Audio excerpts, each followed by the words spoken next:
The kid hit the mat so hard, the whole room felt it in their teeth. Brandon Cole didn't let go. He twisted the boy's arm another inch and grinned at the crowd like he was waiting for applause. "Somebody get his daddy," Brandon said. "Oh, wait. He doesn't have one." That's when a quiet man in an old canvas jacket set down his coffee, walked across the mat, and said 11 words. "Let him go. Walk away now. This is your final warning." They laughed. All 6 of them.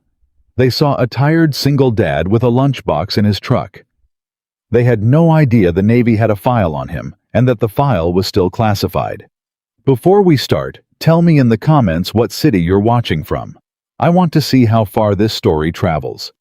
And if you believe real strength protects instead of humiliates, subscribe. This one's for you. The pancake was shaped like nothing on earth, and Lily Carter was thrilled about it. "That's a whale," she said. "That's a whale," Ethan agreed. "Dad, look at it." "I'm looking at it. It has a leg." Ethan Carter, 36 years old, leaned over the plate and studied it like a man reading a map in the dark. "That's not a leg. That's a flipper." "It's a leg. It's a whale that's been through some things," he said, and slid it onto her plate. Eat the whale. She was 9. She had her mother's laugh, which was a complicated thing to hear at 6:40 in the morning, and she had a way of watching him that he'd never gotten used to, like she was keeping notes. Kids did that. They watched you the way a scout watched a tree line. "Dad?" "Yeah." "Career day is Friday." Ethan turned back to the stove. He kept his voice exactly where it had been. "Is it?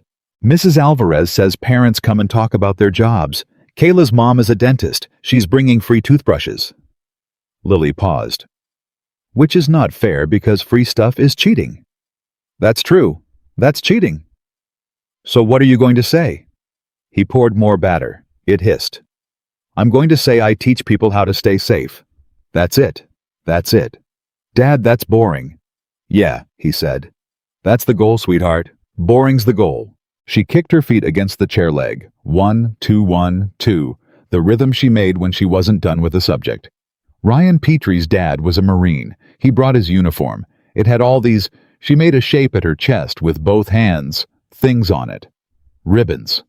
Ribbons. And everybody clapped. She looked up.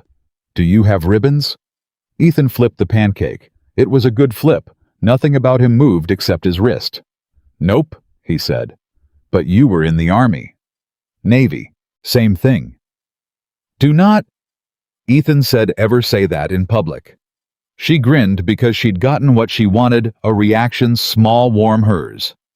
Then she pushed one more inch the way 9-year-olds do, right at the seam. "So why don't you have ribbons?" He set the spatula down. He turned around and put both hands on the counter and looked at his daughter, and for 1 second something moved behind his eyes that had nothing to do with that kitchen. It moved like weather over water, far out, too far to hear the thunder. Then it was gone. "I gave them back," he said. "You can do that. You can do anything if you fill out the right form." She squinted at him. She wasn't buying it. She never bought it. But she was also 9, and there were pancakes, and the two forces balanced out, and she let it go. "Fine," she said, "but you're still coming Friday." "I'm still coming Friday." "Say it like you mean it." "I'm still coming Friday," Ethan said, and meant it so hard it hurt his chest. Jeet. He dropped her at Ridgeway Elementary at 7:52. She got out, took 4 steps, came back, knocked on the window. He rolled it down. "You forgot," she said. "I didn't forget. I was waiting." "You forgot." He held out his fist. She bumped it. Then she covered his fist with her whole hand, which was the second part, the important part, the part they'd been doing since she was 4 and scared of the dark. "Whole hand," she said. "Whole hand," he said. "Go learn something." He watched her all the way to the door. He always did. He watched her until the door closed, and then he sat there for another 11 seconds, and then he drove to work like a normal man with a normal life who had absolutely nothing behind his eyes. Coastal Defense Group sat on 11 acres of scrub and asphalt 40 minutes up the coast.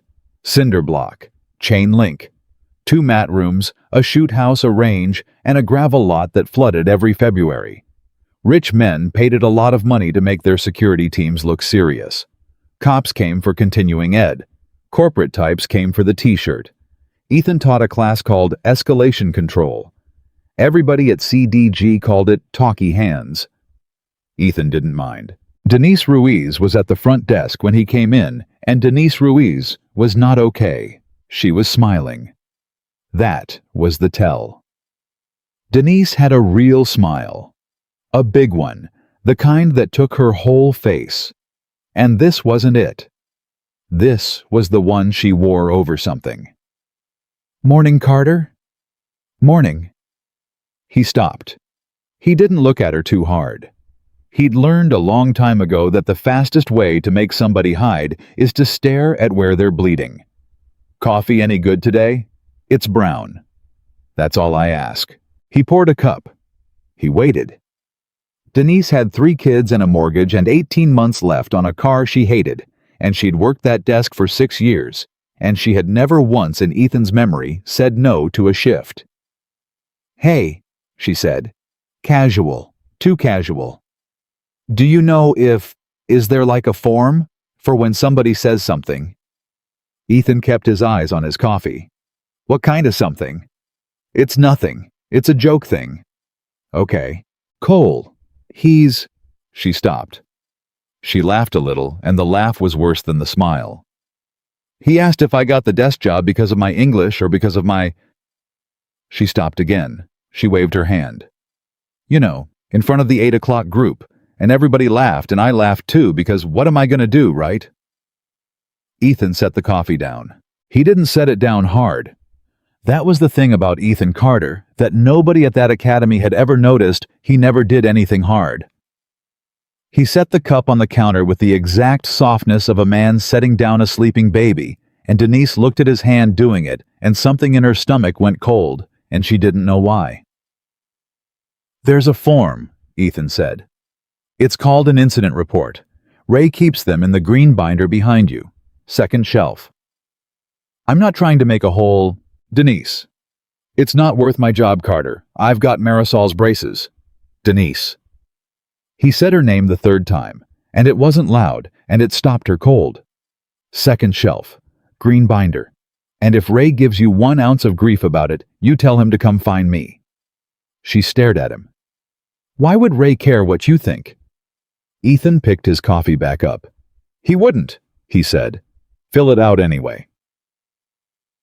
The 9 a.m. was in Mat Room B, and Mat Room B was where the trouble lived, because Mat Room B belonged to Brandon Cole. Brandon was 31. Brandon was very, very good. That was the part people never understood later when they wanted him to be a cartoon. Brandon Cole could actually do it. He'd done 3 deployments with a Ranger battalion. He'd been top of every school he'd ever attended. He could move, he could fight, he could teach. He had a jaw like a movie poster, and a way of walking into a room that reorganized it around him. And somewhere in the last 4 years, Brandon had learned the worst lesson a strong man can learn, that being able to hurt people is the same thing as being right. He had a crew. Trey Dunlap ex-Marsoc, built like a vending machine. Laughed at everything Brandon said, half a second before it was funny. Vic Sorensen. Quiet 40. The only one of them Ethan actually watched. Vic had eyes that took inventory. And 3 more who were just orbiting the way men orbit. The recruits called them the board. Not to their faces. Ethan came in the back and stood by the door with his coffee because his class didn't start till 9:30, and Mat Room A was still being mopped, and that was the only reason. That's the whole reason. If Mat Room A had been dry, none of the rest of it happens. On the mat, a kid named Marcus Reyes was getting taken apart. Marcus was 19. He was 5'8" in shoes. He'd grown up 2 towns over. He'd washed dishes for 3 years to pay for the CDG Academy course. And he wanted to be a cop so badly that he'd told everyone in his first week, which had been a mistake, because that kind of want is blood in the water for a certain kind of man. Again, Brandon said. Marcus got up. His nose was already going.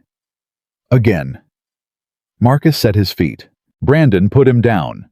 It wasn't a technique.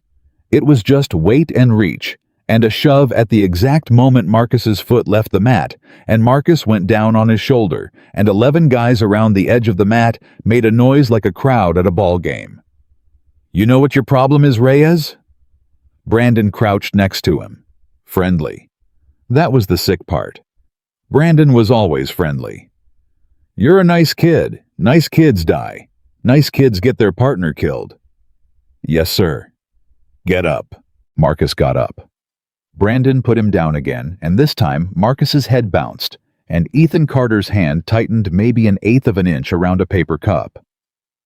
See, everybody wants to be here, Brandon told the room standing over him. Everybody wants the t-shirt. Nobody wants the bill. You gotta pay the bill. He looked down. You paying the bill, Reyes? Yes, sir. Say it louder, I can't hear you through the blood. Yes, sir. The room laughed. Trey Dunlap laughed loudest, and Marcus Reyes laughed too. That was the thing Ethan couldn't stand, not the throw, not the mouth. The fact that the kid laughed because that's what you do when you're 19 and you've spent 3 years worth of dish soap on a dream and the man holding the dream is standing on your neck. You laugh. You laugh so it counts as a joke because if it's a joke, you're still in the room. Ethan had laughed like that once, a long time ago, at a different kind of school. Again, Brandon said, and Marcus's knee buckled on the way up, and Brandon didn't wait, and that was when Ethan set the coffee down on the folding table by the door and walked out onto the mat in his boots. You could hear it. That's what everyone said afterward. Everybody heard it, and nobody could tell you why it mattered a guy in street boots walking onto a training mat, which happens 40 times a day. But the room got quiet anyway, the way a room gets quiet when a fire alarm goes off 2 buildings over and you're not sure yet if it's yours. He's done, Ethan said. Brandon turned around slowly, the way you turn when you want everyone to watch you turn. Say again. He's done for the day. Knee's gone. He'll be worse tomorrow if you keep going and useless by Thursday. Ethan's voice was flat and pleasant, the same voice he'd used on the pancake. That's it. That's the whole thing I'm saying. Brandon looked at him. Then he looked at his crew. Then he looked at the recruits and he smiled, and Ethan understood exactly what was about to happen, because Ethan had spent his whole life in rooms full of men, and he knew the arithmetic. Brandon wasn't answering him. Brandon was performing for an audience of 11. Guys, Brandon said, spreading his hands. Guys, hold up, hold up. He put a hand to his ear. Did Talky Hands just walk onto my mat? Trey Dunlap barked a laugh. Ethan Carter, ladies and gentlemen. Escalation Control. Brandon said the words like they were a diagnosis. You know what that class is? That's the class where they teach you to say, "Sir, I need you to calm down," while a guy stabs you. That's not really the curriculum, Ethan said. What is it then? It's mostly about how you don't have to. Brandon blinked. Don't have to what? Anything, Ethan said. That's the class. It's a class about how you almost never have to. The room didn't laugh at that. It didn't know what to do with it. Vic Sorensen's head tilted about 2 degrees, and Ethan clocked it and filed it. Brandon recovered fast. He always did. Okay, sure.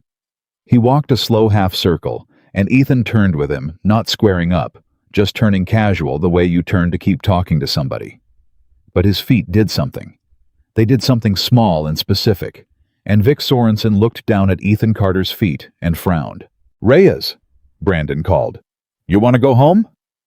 Marcus was up on one knee, breathing through his mouth. No, sir. You hear that? He doesn't want to go home. He's 19, Ethan said. He'd say that if his spine was in his hand. See, that's the difference between you and me. Brandon stopped circling. I believe him. No, you don't, Ethan said quietly. That's what makes it work. Something flickered across Brandon Cole's face. It was there and gone in a quarter second, but it was there. You know what, Carter? Brandon said louder now for the cheap seats. I've been trying to figure you out for 8 months. 8 months. Guy shows up, teaches the softest class in the building, eats lunch in his truck, Never comes to anything, never says anything. Never spars, not once. He turned to the room. Anybody ever seen this man spar? Anybody? Show of hands. Nobody's hand went up. 8 months, Brandon repeated. So I asked around. And you know what I found out? Ethan said nothing. Nothing, Brandon said. I found out nothing. No unit, no school, no nothing. Guy in a Carhartt jacket with a kid's drawing taped in his truck. He laughed, delighted with himself. You know what I think? I think you did 4 years somewhere. You got out, life kicked your teeth in, and now you've got a whole philosophy about how fighting's beneath you. Because that's what guys who can't do it say. Every time. Every single time. Real strength is knowing when not to. He put his hand on his heart. Bro, that's what losing is. That's a bumper sticker for losing. And here's what nobody in that room could have known. Ethan Carter agreed with about 40% of it. Not the fighting part. The hiding part. The life kicked your teeth in part. Brandon had swung wild and clipped something real, the way a bully sometimes does, and it landed, and Ethan felt it land, and his face did not move 1 millimeter. You done? Ethan said. I'm not even warm. Then let me get the kid off the mat and you can go for another hour. I'll clap. Nah. Brandon stepped between Ethan and Marcus. Nah, see? He's mine till 10. And that word mine did something to the room. A couple of the recruits shifted. One of them looked at the floor, because they'd all felt it for weeks, and nobody had ever said it out loud, and now Brandon had said it out loud, and it sounded exactly as bad as it was. Ethan looked at Brandon for a long 3 seconds. Brandon, he said, I'm going to say something to you, and I want you to hear it as a man talking to a man, not as anything else. Okay. Oh, this is gonna be good. You're good at this. Ethan said it plainly. You're better than good. I've watched you teach. Your entries are clean. Your teaching progression's better than mine, and that thing you do with the hip check on the second beat, that's yours. You built that. That's real. You could run this place in 2 years. Brandon stopped. He hadn't been braced for that. Nobody's ever braced for that. So don't do this, Ethan said. Not because I'm asking. Because in 11 years, you're going to be somebody's dad, and you're going to watch some guy do this to your kid at soccer practice, and it's going to take the skin off you. Don't build that memory. It doesn't come out. The room was completely silent. For 1 second, and Vic Sorensen swore to it later, swore to it for years. Brandon Cole almost took it. Then Trey Dunlap said, Bro, is he counseling you? And the room laughed and the second died. Brandon's jaw set. Get off my mat, he said. Let the kid go. Get off my mat, Talky Hands. Let the kid go, and I'm off your mat, and you never have to look at me again. Brandon stepped in close, chest to chest. He was 2 inches taller and 30 pounds heavier, and he used every ounce of it, and he put his face 6 inches from Ethan Carter's face, and the crew closed in behind him. Trey on the left, Vic hanging back, the other 3 fanning wide. 6 of them. And here's the thing that Vic Sorensen could never explain, not to his wife, not to the review board, not to anyone. Ethan Carter didn't move back. He didn't move forward either. He didn't puff up. He didn't set his jaw. He didn't do a single one of the 40 things men do when 6 men close in. His shoulders stayed down. His hands stayed open and low. His breathing didn't change. And his eyes went somewhere, not scared, not angry. They went flat, the way water goes flat right before the wind hits it. And Vic Sorensen had been in 2 wars, and he felt every hair on his arm stand straight up. Vic said quietly. Brandon. Brandon didn't hear him. You want to know what you are? Brandon said low right in Ethan's face. You're a warning. That's it. Every one of these kids looks at you and sees what happens if you get soft. Wife leaves, career's gone, you're 40. You're packing a lunch, you're teaching feelings for 19 an hour. He smiled. I looked you up, man. You got a kid, right, little girl? Nothing on Ethan's face. Yeah, front desk had your emergency contact up. Lily. Brandon let the name sit there. Cute. Bet she thinks her dad's a hero. And still nothing moved. But somewhere in Ethan Carter, in a room he had welded shut and painted over, and never gone back into something, opened 1 inch. "Brandon," Ethan said. His voice was almost gentle. "Take your hand off that kid, take your friends, and walk out that door. Right now. That's it. That's the whole ask." "Or what?" "There's no or. There's always an or." "No," Ethan said, and for the first time all morning, something came into his voice, not volume. Something under it. Something old. "There isn't, because in about 9 seconds you're going to do something you can't take back, and I've spent 11 years learning how to give men the chance not to. So I'm giving it to you. Walk away now." He paused. "You don't know who you're dealing with." For one heartbeat, the entire room believed him. Then Brandon Cole laughed. Really laughed, head back, delighted, and it broke the spell, and the crew laughed with him, and the recruits laughed, because that's what you do. And Marcus Reyes on his knee did not laugh, because Marcus Reyes was staring at Ethan Carter's hands. They were still open, still low, still perfectly, impossibly relaxed. Marcus had washed dishes for 3 years next to a Cambodian guy named Sok, who'd been a soldier at 19, and Sok's hands went like that one time in a parking lot in Fresno, and Marcus never forgot it. "Sir," Marcus said. "Sir, don't—" "Shut up, Reyes," Trey said. "Man doesn't know who he's dealing with," Brandon repeated to the room, wiping his eye. "That's okay. Okay, fine. Who am I dealing with, Carter? Tell us. Let's hear it." He spread his arms wide. "Say the words. Say the unit. Right now in front of everybody. Say who you were." And Ethan Carter said nothing. He said nothing because there was nothing he was allowed to say. He said nothing because there were 4 names he still wrote on a piece of paper every March and burned, and 2 of them were on a wall in Virginia with no dates next to them. He said nothing because a rear admiral had shaken his hand in a room with no windows and said, "Son, this never happened, and you're going to have to be okay with that for the rest of your life." And he'd said, "Yes, sir." And he had never once not in 11 years. Not to his wife before she left. Not to his daughter over a whale-shaped pancake broken that. So he said nothing. And 6 men watched a quiet guy in a Carhartt jacket stand in front of a room and fail to defend himself, and they made the only conclusion available. "Yeah," Brandon said softly. "That's what I thought." He shoved him. It was a good shove, a real one, both palms sternum, the kind that puts a man on his heels and makes the room decide who's who. Ethan didn't go back. He didn't brace. He didn't set. He didn't grab. Brandon Cole put 230 pounds into a man's chest, and the man just wasn't quite there.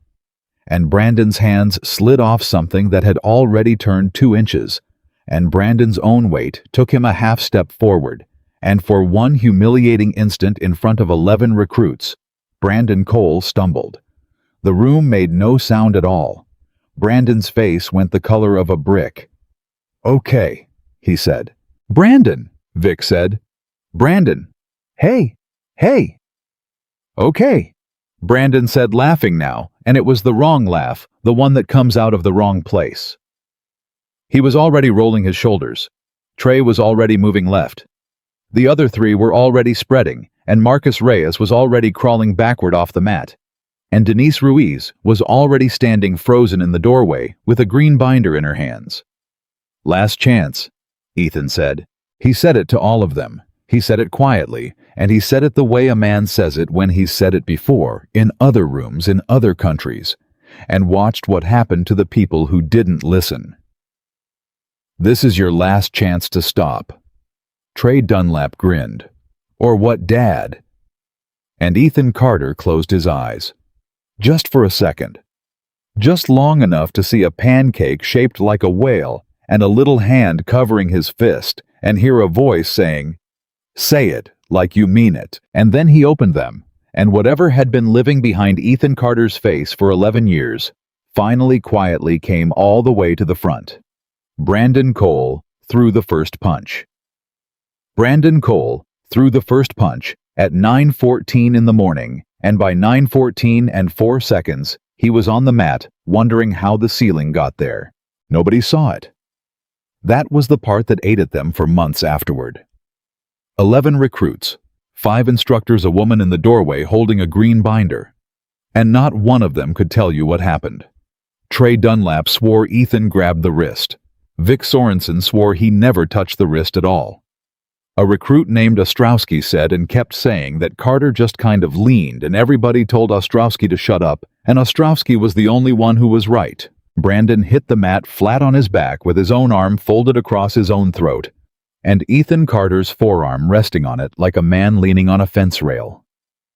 "Don't," Ethan said. Brandon bucked. Ethan didn't move. That was the horror of it. Brandon Cole, 230 pounds of Ranger Battalion, put everything he had into his hips and his shoulders and his legs, and the man on top of him did not move, did not strain, did not grunt. He rode it the way you ride a car going over a bump. "Stop," Ethan said.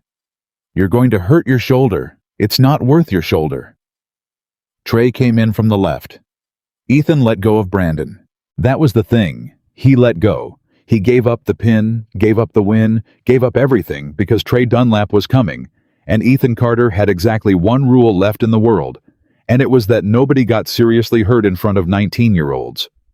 He rolled off Brandon and came up, and Trey swung a right hand that would have taken a door off its hinges, and Ethan wasn't there.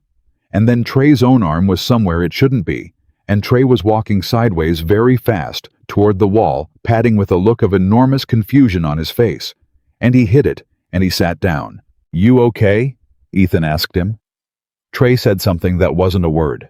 "Breathe. You're fine. Just breathe." 2 more came at once. One of them was a kid named Pruitt, who had no business being in it, and knew it, and Ethan simply took Pruitt's shirt and turned him a quarter turn and let him go, and Pruitt kept running, because that's what momentum does. And he ended up on the far side of the mat, with his hands up like a man who'd been asked a question in a language he didn't speak. The other one, Hollis, got a hand on Ethan's jacket. Ethan let him have the jacket. He stepped out of it, and Hollis stood there holding a Carhartt like a man who'd won a coat. And then the room got its first real look at him. Underneath the jacket was a gray t-shirt, and underneath the t-shirt was a body that did not belong to a man who taught feelings for $19 an hour. It wasn't a gym body. It wasn't cut for a mirror. It was a working body, corded and dry and mean at the joints, and it had a scar that came over the top of his left shoulder, like a strap, and went down into the shirt, and another one, a small starburst high on the right side of his back, and a third low that was a long silver seam. Somebody had closed in a hurry, with no time to make it pretty. Denise Ruiz put her hand over her mouth. Vic Sorensen said, "Oh," out loud, and didn't know he'd said it. 9:14 and 30 seconds. Brandon got up. He got up fast, and he was already talking because Brandon was always already talking. "Lucky. That was lucky. That was a lucky roll." "It was," Ethan said. "Sit down." "You caught me on—" "You're right. Sit down." And Brandon heard it. Everyone heard it. Ethan Carter was agreeing with him, and that was worse than anything, because a man who's beating you argues. A man who's finished with you agrees. Brandon came again. He came properly this time. And Vic said later that it was actually beautiful that Brandon Cole, at full speed with his pride on fire, was one of the better things he'd ever seen a man do, and it did not matter even slightly. Brandon shot a double leg. It was textbook. It was the same double leg he'd used to put Marcus Reyes on his shoulder 10 minutes earlier. Ethan's hip wasn't there. Then Ethan's hand was on the back of Brandon's neck, and Brandon went past him, and Ethan rode him down and put him face first on the mat with one knee across his spine and both of Brandon's wrists crossed in the small of his back. And it had taken about a second and a half, and Ethan Carter had not yet closed his hands into fists a single time all morning. "Brandon," he said, "listen to my voice. Get off. I'm not hurting you. Feel that nothing hurts. I'm not going to hurt you." Ethan's voice was low and level and almost kind, and it was the calmest sound in the building. "You've got 11 kids watching. I'm going to let you up. When I let you up, you're going to have a decision, and I want you to make it slow. Get off me." "Okay." Ethan said, and let him up. It was 9:15. Brandon stood in the middle of his own mat room, in front of his own recruits, breathing like a bellows. And he looked around at the faces, and the faces were the whole problem. Because they weren't laughing. They weren't afraid of him. They were looking at him the way you look at a car that just went into a ditch, with that terrible soft pity, and Brandon Cole had spent his entire adult life making sure no one ever looked at him like that. And there it was, 11 times over in the room he owned. "Say the unit," Brandon said. His voice cracked in the middle of it. "You made a big speech, so say it." Ethan bent down and picked up his coffee cup off the folding table. It had tipped over. He set it upright. "Say it." "Marcus," Ethan said. "Can you walk?" "Yes, sir," Marcus said. "You can't. Vic, take him to the urgent care on Del Monte, not the one on 4th, the one on 4th's a mill. Tell them it's the MCL. They'll want to talk about the meniscus. It's not the meniscus." Vic Sorensen said, "Yeah," and then, "Yes." And then he stood there for a second with his mouth slightly open because he had just been given an order and he had just obeyed it and he had not decided to do either one. "Say the unit!" Brandon screamed. And Ethan Carter walked out of mat room B with a paper coffee cup in his hand, and Hollis was still holding his jacket, and he didn't ask for it back. The door swung shut. It made a small sound. 19 people stood in a room and listened to it. Denise Ruiz looked down at the green binder in her hands and thought very clearly, "Fill it out anyway." Now here's what happened next, and it happened faster than anybody was ready for, and it did not happen the way movies say it does. Nothing happened. That's what nobody expects. There was no music. There was no crowd carrying anybody out. At 9:31, Ethan Carter started his 9:30 class, 14 minutes late in mat room A with a borrowed sweatshirt. And he taught it, and he was good at it. And by 9:40, he had 6 insurance company security men practicing how to say, "I'm going to step back now," in a voice that didn't invite a punch. And one of them said, "Does that actually work?" And Ethan said, 94% of the time. And the guy said, "And the other 6. And Ethan said, "Then you already tried, and that's worth something later in a room with a lawyer in it." And the guy laughed, and the class laughed. And Ethan Carter went right on teaching like it was any Tuesday in the world. But underneath the building and the pipes, something had started to move. By 9:50, it was in the parking lot. By 10:05, it was in the women's locker room, which was 3 lockers and a bench. By 10:20, it was on 11 phones. And by 10:40, there was a 14-second video shot vertical, mostly of somebody's shoulder, in which you could see if you knew what you were looking for. A big man shoot a double leg at a smaller man and then simply cease to exist. At 11:15, Ray Vandermeer came out of his office. Ray owned Coastal Defense Group. Ray was 58. Ray had been a deputy in Kern County for 9 years and a salesman for 22, and Ray had exactly one talent, which was knowing which way money was walking. He found Ethan in the gravel lot eating a sandwich in his truck with the door open and one boot on the ground. "Carter." "Ray? You want to tell me what happened in B?" "Brandon injured a recruit. Then he tried to injure me." Ray looked at the sky. He did this when he was doing math. "Cole says you jumped him." "Sure." "Sure?" "Ray, ask any of the 11 kids in that room." "I did," Ray said. "That's the problem." Ethan chewed. He waited. 6 of them say they didn't see anything. 3 say it was a training accident. 2 say... Ray stopped. He rubbed his face with a hand the size of a first baseman's mitt. 2 of them say you're something. Something. That's the word they used, Carter. Something. Kid named Ostrowski says he's got a cousin in the teams, and he's going to ask around about you. Is that a problem for me? Ethan finished the bite. He wrapped the sandwich back in its foil, folded the foil in on itself in 3 neat motions, and set it on the dash. "Ray," he said, "how's your February?" "What?" "Your February. Cash flow.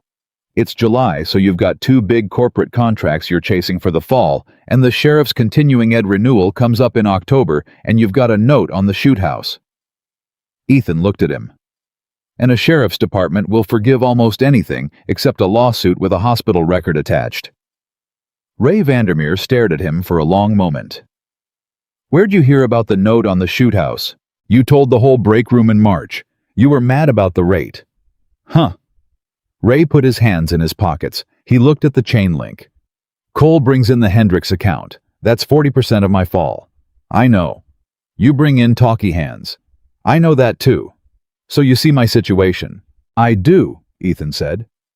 So write it up. Both of us. Him for the recruit, me for stepping in. 2-day suspension apiece. Unpaid, everybody's insulted, nobody sues. Denise files her thing on Cole that's separate. That's a written warning and a class. It costs you $900, and it makes your file bulletproof. If Reyes's mother calls a lawyer on Thursday, and Ray... Ethan picked the sandwich back up. Reyes's mother is going to call a lawyer on Thursday. Ray was quiet for about 8 seconds. You've done this before, he said slowly. This. Sitting here doing this to me. I've been to a lot of meetings, Ethan said. Ray walked away. He got about 10 feet, and he stopped and he turned around, and he said the thing that would keep him up for the next 3 weeks. Who are you, Carter? Ethan reached over and closed the truck door. At 11:22, Brandon Cole sat in his car in the far corner of that same lot with his phone against the wheel and his hands shaking, and he was not thinking about his shoulder, which hurt, and he was not thinking about his recruits who had watched. He was thinking about one thing, and it was the only thing he could think, and it went around and around like a tooth you can't stop touching. He wasn't trying. That's what Brandon couldn't get past. He'd been beaten before. He'd been beaten by better men in better rooms, and there was no shame in it. That was the job. But every man who'd ever beaten Brandon Cole had been working, breathing hard, grinding, and the guy in the Carhartt had put him face down on a mat and told him to make his decision slowly, and his breathing hadn't changed, and his hands had never once closed. Brandon opened his phone and typed a message to a number he hadn't used in 2 years. Hey.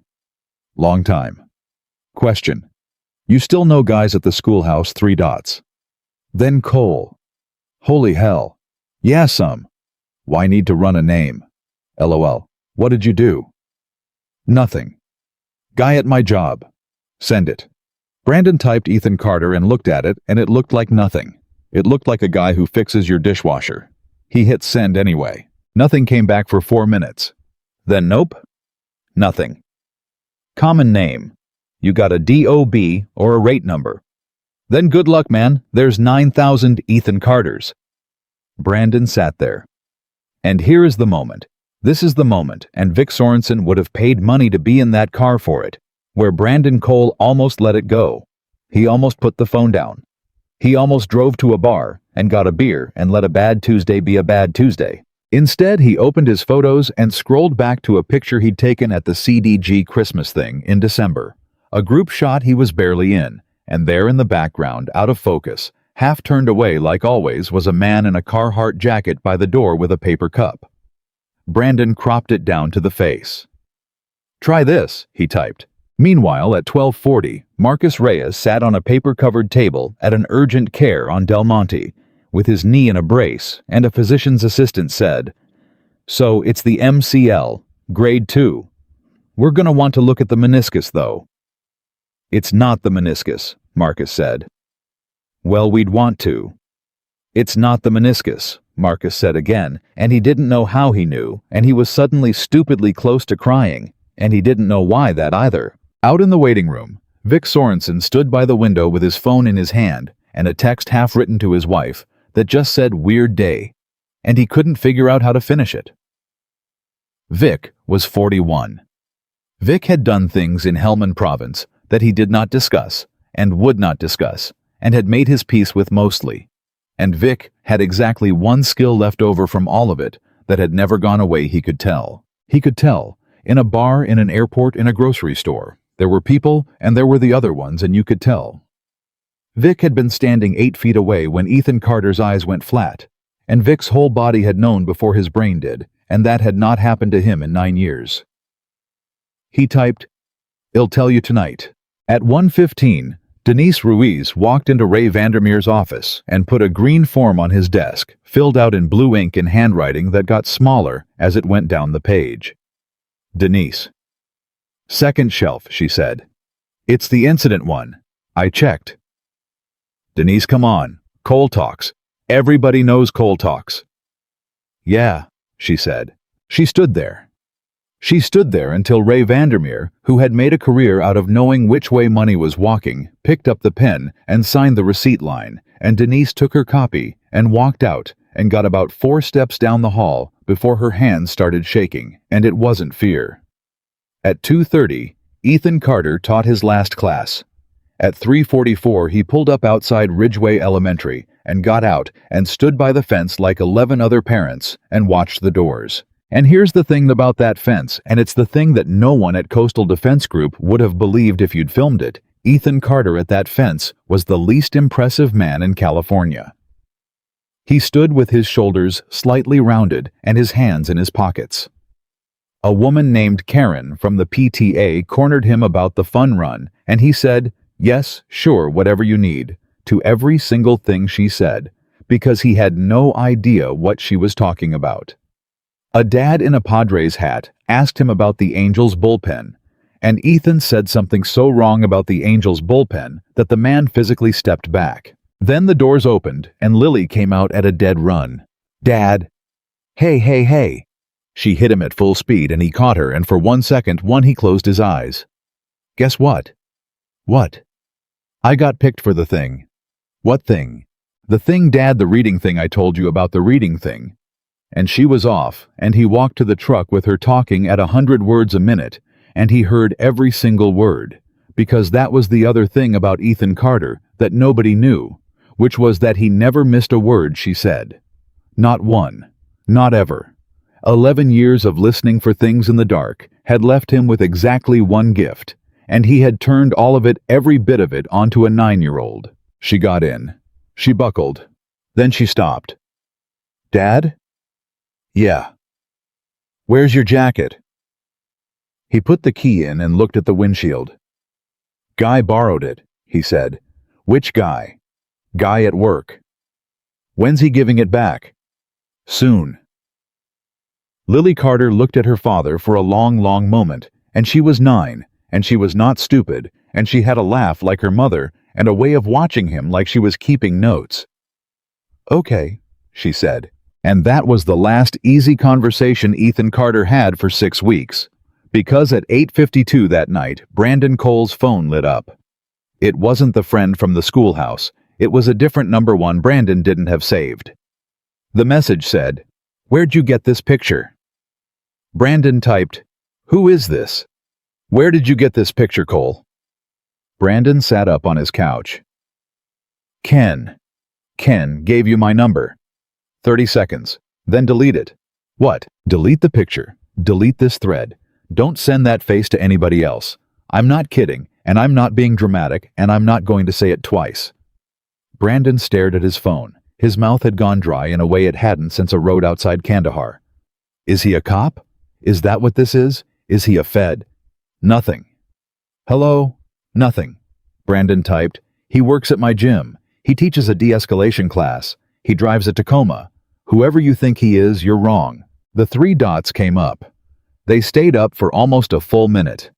Brandon watched them like a man watching a fuse. Then ask him about Halcyon. What's Halcyon? Ask him. Watch his face. Then never say it again. Brandon typed, "Who is he?" The dots came up one more time. "He's the reason I'm alive. That's all you get. Delete the picture." And then the number stopped existing. Brandon called it at 9:06 and got a recording that said the number was not in service, which was not possible because it had been in service 90 seconds earlier. Brandon Cole sat on his couch in the dark with a bag of frozen peas on a shoulder that Ethan Carter had refused to break, and he said the word out loud alone in his living room to see how it sounded. Halcyon. At 9:30 the next morning, Ethan Carter walked into Coastal Defense Group, and the building was wrong. He felt it in the lot. There were too many cars. Then he came through the front, and Denise was at the desk, and she didn't look up, which she always did. And there were 4 guys standing by the coffee who did not work there. Denise? Carter. Still not looking up. Ray wants you. What's going on? Ostrowski's cousin came, she said. His cousin. He said he'd ask around about you. She looked up finally, and her face was strange, and Ethan felt the floor tilt about a half degree. He asked around about you. Ethan Carter went very, very still. Denise, he said. How many people? There's a guy in Ray's office. He's been there since 7. He's Carter, he's like 60. He came in a rental car, he's got a golf shirt on, he doesn't look like anything. She swallowed. And when Ray asked him for his name, he just said, "Tell Ethan I'm here." And Ray laughed, and then the guy looked at him, and Ray stopped laughing, and Ray has not come out of that office in 2.5 hours. The hall was 30 feet long. Ethan Carter walked it in about 9 seconds, and every one of those seconds cost him something. He opened the door. Ray Vandermeer was sitting behind his own desk, like a guest in his own office. In the chair across from him was a man in a green golf shirt with white hair, cut close, and reading glasses pushed up on his head, and a soft, unremarkable, entirely forgettable face. And he was 63 years old, and Ethan Carter had last seen him in a room with no windows in Virginia 11 years and 4 months ago. The man looked up. "Hey, Chief," he said. And Ethan Carter, who had been shoved by 230 pounds and hadn't moved, who had let a man scream in his face, and hadn't blinked, who had folded a sandwich wrapper in 3 neat motions, while a room full of people came apart. Around him reached out and put one hand on the door frame. "No," Ethan said. "Yeah. No. Whatever it is, no. You haven't heard it. Heard. I don't have to hear it." Ethan's voice was not steady. Ray Vandermeer, watching from behind his own desk, would tell his wife that night that the thing that scared him was not the old man. It was that Carter's voice wasn't steady. "I've got a kid. She's 9. She's got a reading thing. Whatever you drove down here to say, I don't care." "Okay," the man said. "I'm serious. I know you are." The man took his glasses off his head and folded them and put them in his shirt pocket, and he did it slowly, and Ethan watched him do it, and Ethan knew exactly what it meant, because it was the thing this man always did before he said something that couldn't be taken back. "Ethan," he said. "Sit down." "Don't." "Sit down, son." And Ethan Carter did not sit down, and he did not move, and he stood in the doorway of a cinderblock office in a defense academy in a small coastal town in California. And the old man in the golf shirt said the only sentence in the English language that could have gotten through the door Ethan had welded shut 11 years ago. "Halcyon's back," he said. "And somebody just typed your face into a system that had your face in it already." Out in the hallway 40 feet away and around one corner, Brandon Cole stood absolutely still with a coffee cup in his hand and heard the word he'd said to an empty living room at 9 o'clock the night before come out of a stranger's mouth. And for the first time in his adult life, Brandon Cole understood that he had done something he could not undo. Ethan Carter turned his head about 2 inches, and that was all it took. "Brandon," he said without raising his voice at all. "Come here." Around the corner 40 feet away, Brandon Cole's stomach dropped out of him. He hadn't made a sound. He'd been standing on carpet in rubber-soled shoes, with a coffee cup he hadn't even sipped from, and he had not made one single sound, and he was around a corner, and the man in the doorway hadn't turned around. He came anyway. He came like a kid called to the principal's office, which was exactly how he felt, and he hated it, and he came anyway. The old man in the golf shirt looked at him. Just looked. It lasted maybe 2 seconds. Brandon had been looked at by sergeants major and by a full-bird colonel, and once briefly by a man in Kandahar who was deciding whether to kill him, and none of it had ever felt like this because none of them had been bored. "That him," the old man said. "That's him," Ethan said. "You're the one who sent the photo," the old man said to Brandon. It wasn't a question. Brandon's voice came out wrong. He cleared his throat. "Yeah." "To Ken Mallory." "Yeah." And Mallory sent it to somebody, and that somebody ran it because Mallory has never in his life been able to sit on a thing. The old man nodded slowly to himself, like a man confirming a weather forecast he'd already dressed for. Okay. Okay, what? Brandon said. Look, who are you? You can't just— Ray, who is this guy? Ray Vandermeer, sitting behind his own desk in his own office, said, Brandon, I want you to shut up for one time in your life. It was 9:41 in the morning. Ethan hadn't moved from the doorframe. His hand was still on it. Reader, he said, tell me it's not what I think. It's exactly what you think. Then say it in the hall. I'm going to say it right here, the man named Reader said, because in about 90 minutes, it isn't going to matter who heard it, and you know that, and you're standing in that door pretending you don't. And Ethan Carter closed his eyes for 1 second, the way he had on the mat the day before, and then he came into the room and shut the door with Brandon on the inside of it, which Brandon did not understand, and would not understand for another 11 minutes. Sit down, Cole, Ethan said. I don't work for you. Sit down, Ray said. Brandon sat. Reader took the glasses back out of his pocket and put them on, and looked at Brandon over the top of them, which was a thing that made no sense, and worked anyway. Son, he said, at 11:22 yesterday morning you cropped a photograph of a man's face and sent it to a former ranger who now sells commercial real estate in Tacoma. At 11:41, that ranger, who is a good guy and a moron, forwarded it to a mutual acquaintance who does contract work for a company in Virginia. At 11:58, that face went into a piece of software to see if anybody knew who it was. He paused. At 12:04, a flag went off in a building where nobody has worked in 6 years. That's not possible, Ethan said. It's very possible.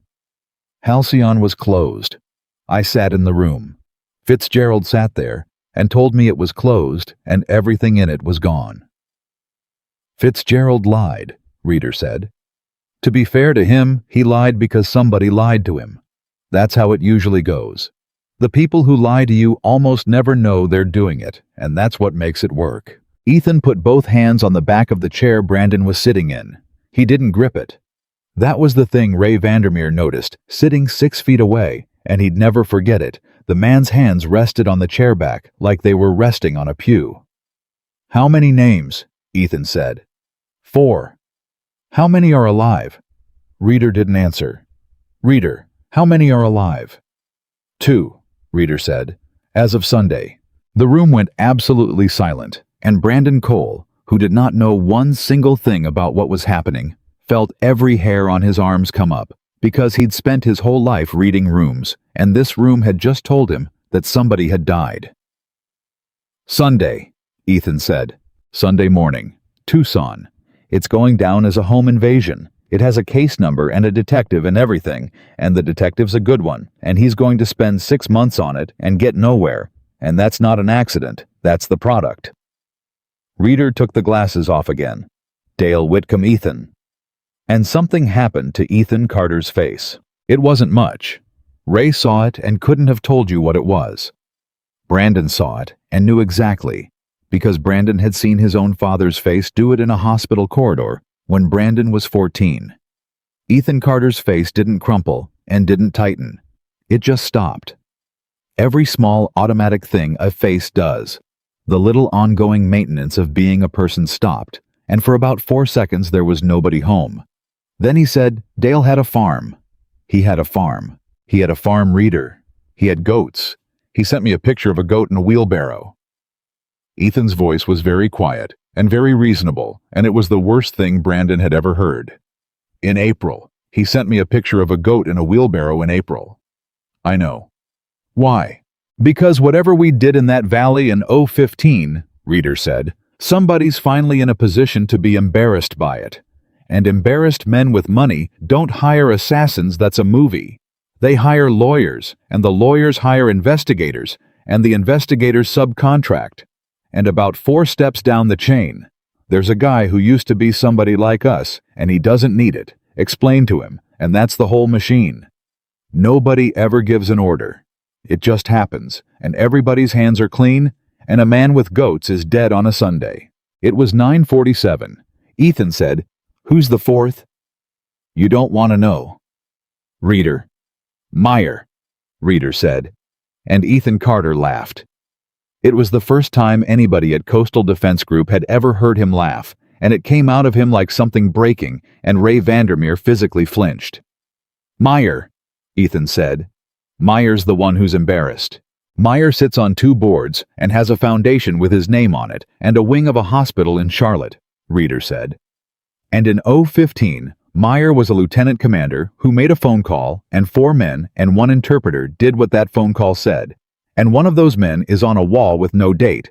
And one of them was a 19-year-old kid named Sammy, who is not on any wall anywhere, and you are the only living human being who wrote any of it down. The words hit the room like a dropped plate. Brandon said before he could stop himself, "You wrote it down." Nobody answered him. "Where is it?" Reader said. "Nowhere." "Ethan." "It's nowhere, Reader. I burned it. I burn it every March, that's—" Ethan stopped. He put his hand over his mouth and pulled it down over his jaw, and it was the first ordinary human gesture he'd made in 9 minutes. "I burn a copy. Every March, I write the 4 names and I burn it." "That's not what I asked." "I know what you asked. Then answer it." "You don't get to ask," Ethan said. And there it was, finally the thing under the voice, and it wasn't a shout. It was worse. It came out low and flat, and it filled the room the way water fills a boot. "You don't get to drive down here in a rental car with a golf shirt on and ask me where I keep it. You sat in that room in Virginia. You watched Fitzgerald take my hand and tell me it never happened. You let him. You had a star coming, and you sat there, and you let a 25-year-old kid walk out of that building carrying it by himself, and I carried it. Reader, I have carried it for 11 years. I carried it through a marriage and out the other side, and you don't get to ask." Reader took it. He didn't blink. He was 63 years old, and he had heard worse from better, and he took it the way a wall takes weather. "You're right," he said. "Don't. You're right, and I've thought about it every day since, and none of that matters at 9:48 on a Wednesday because Whitcomb's dead, and there's 2 of us left, and one of us has a 9-year-old. Ethan stopped breathing. Ray saw it. He literally stopped mid-breath, and Ray Vandermeer's own chest went tight in sympathy. "Say that again," Ethan said. "You heard me. Say it again." "Ethan, you're sitting in my boss's office," Ethan said, "and you just mentioned my daughter. So say it again, and this time say what you actually came here to say, or get up and get in your rental car." Reader was quiet for a moment. "They don't want her," he said. "Nobody wants her. That's not the play, that's never the play, and you know it. The play is that a man with a daughter has something to lose, and a man with something to lose can be talked to, and somebody is going to come talk to you, Ethan. Not this week. Probably not this month. They're going to be polite. They're going to have a card. They're going to sit right where I'm sitting, and they're going to mention the reading thing at her school. Not as a threat, just as conversation, just to show you they know. And then they're going to make you an offer, and the offer is going to be very, very reasonable." It was 9:50. Nobody said anything for 11 seconds. Then Brandon Cole, who should not have spoken, who knew he should not speak, who had been raised by a Marine and trained by better men than himself, and had never once in his adult life been unable to keep his mouth shut when it mattered, said, "That's my fault." Everyone turned and looked at him. "That's—" Brandon's voice cracked, and he hated it, and he kept going. "I sent it. Yesterday. Because he—" And he pointed at Ethan, and his hand was shaking, and he saw it shaking, and put it down. "Because he put me on my face in front of my kids, and I couldn't stand it. That's it. That's the whole reason. That's the entire reason I did it." Reader said mildly, "Yes. Yes. Yes, that's your fault." Reader put his glasses back in his pocket. "Congratulations, son. You're 20 years early. Most men don't find out until they're 50 that the worst thing they ever did to somebody they did because they were embarrassed in a room." And Brandon Cole, who was 31 years old and built like a recruiting poster and had never in his life apologized for anything, put his face in his hands. Nobody comforted him. That was the part that finished him. In the movies, somebody puts a hand on your shoulder.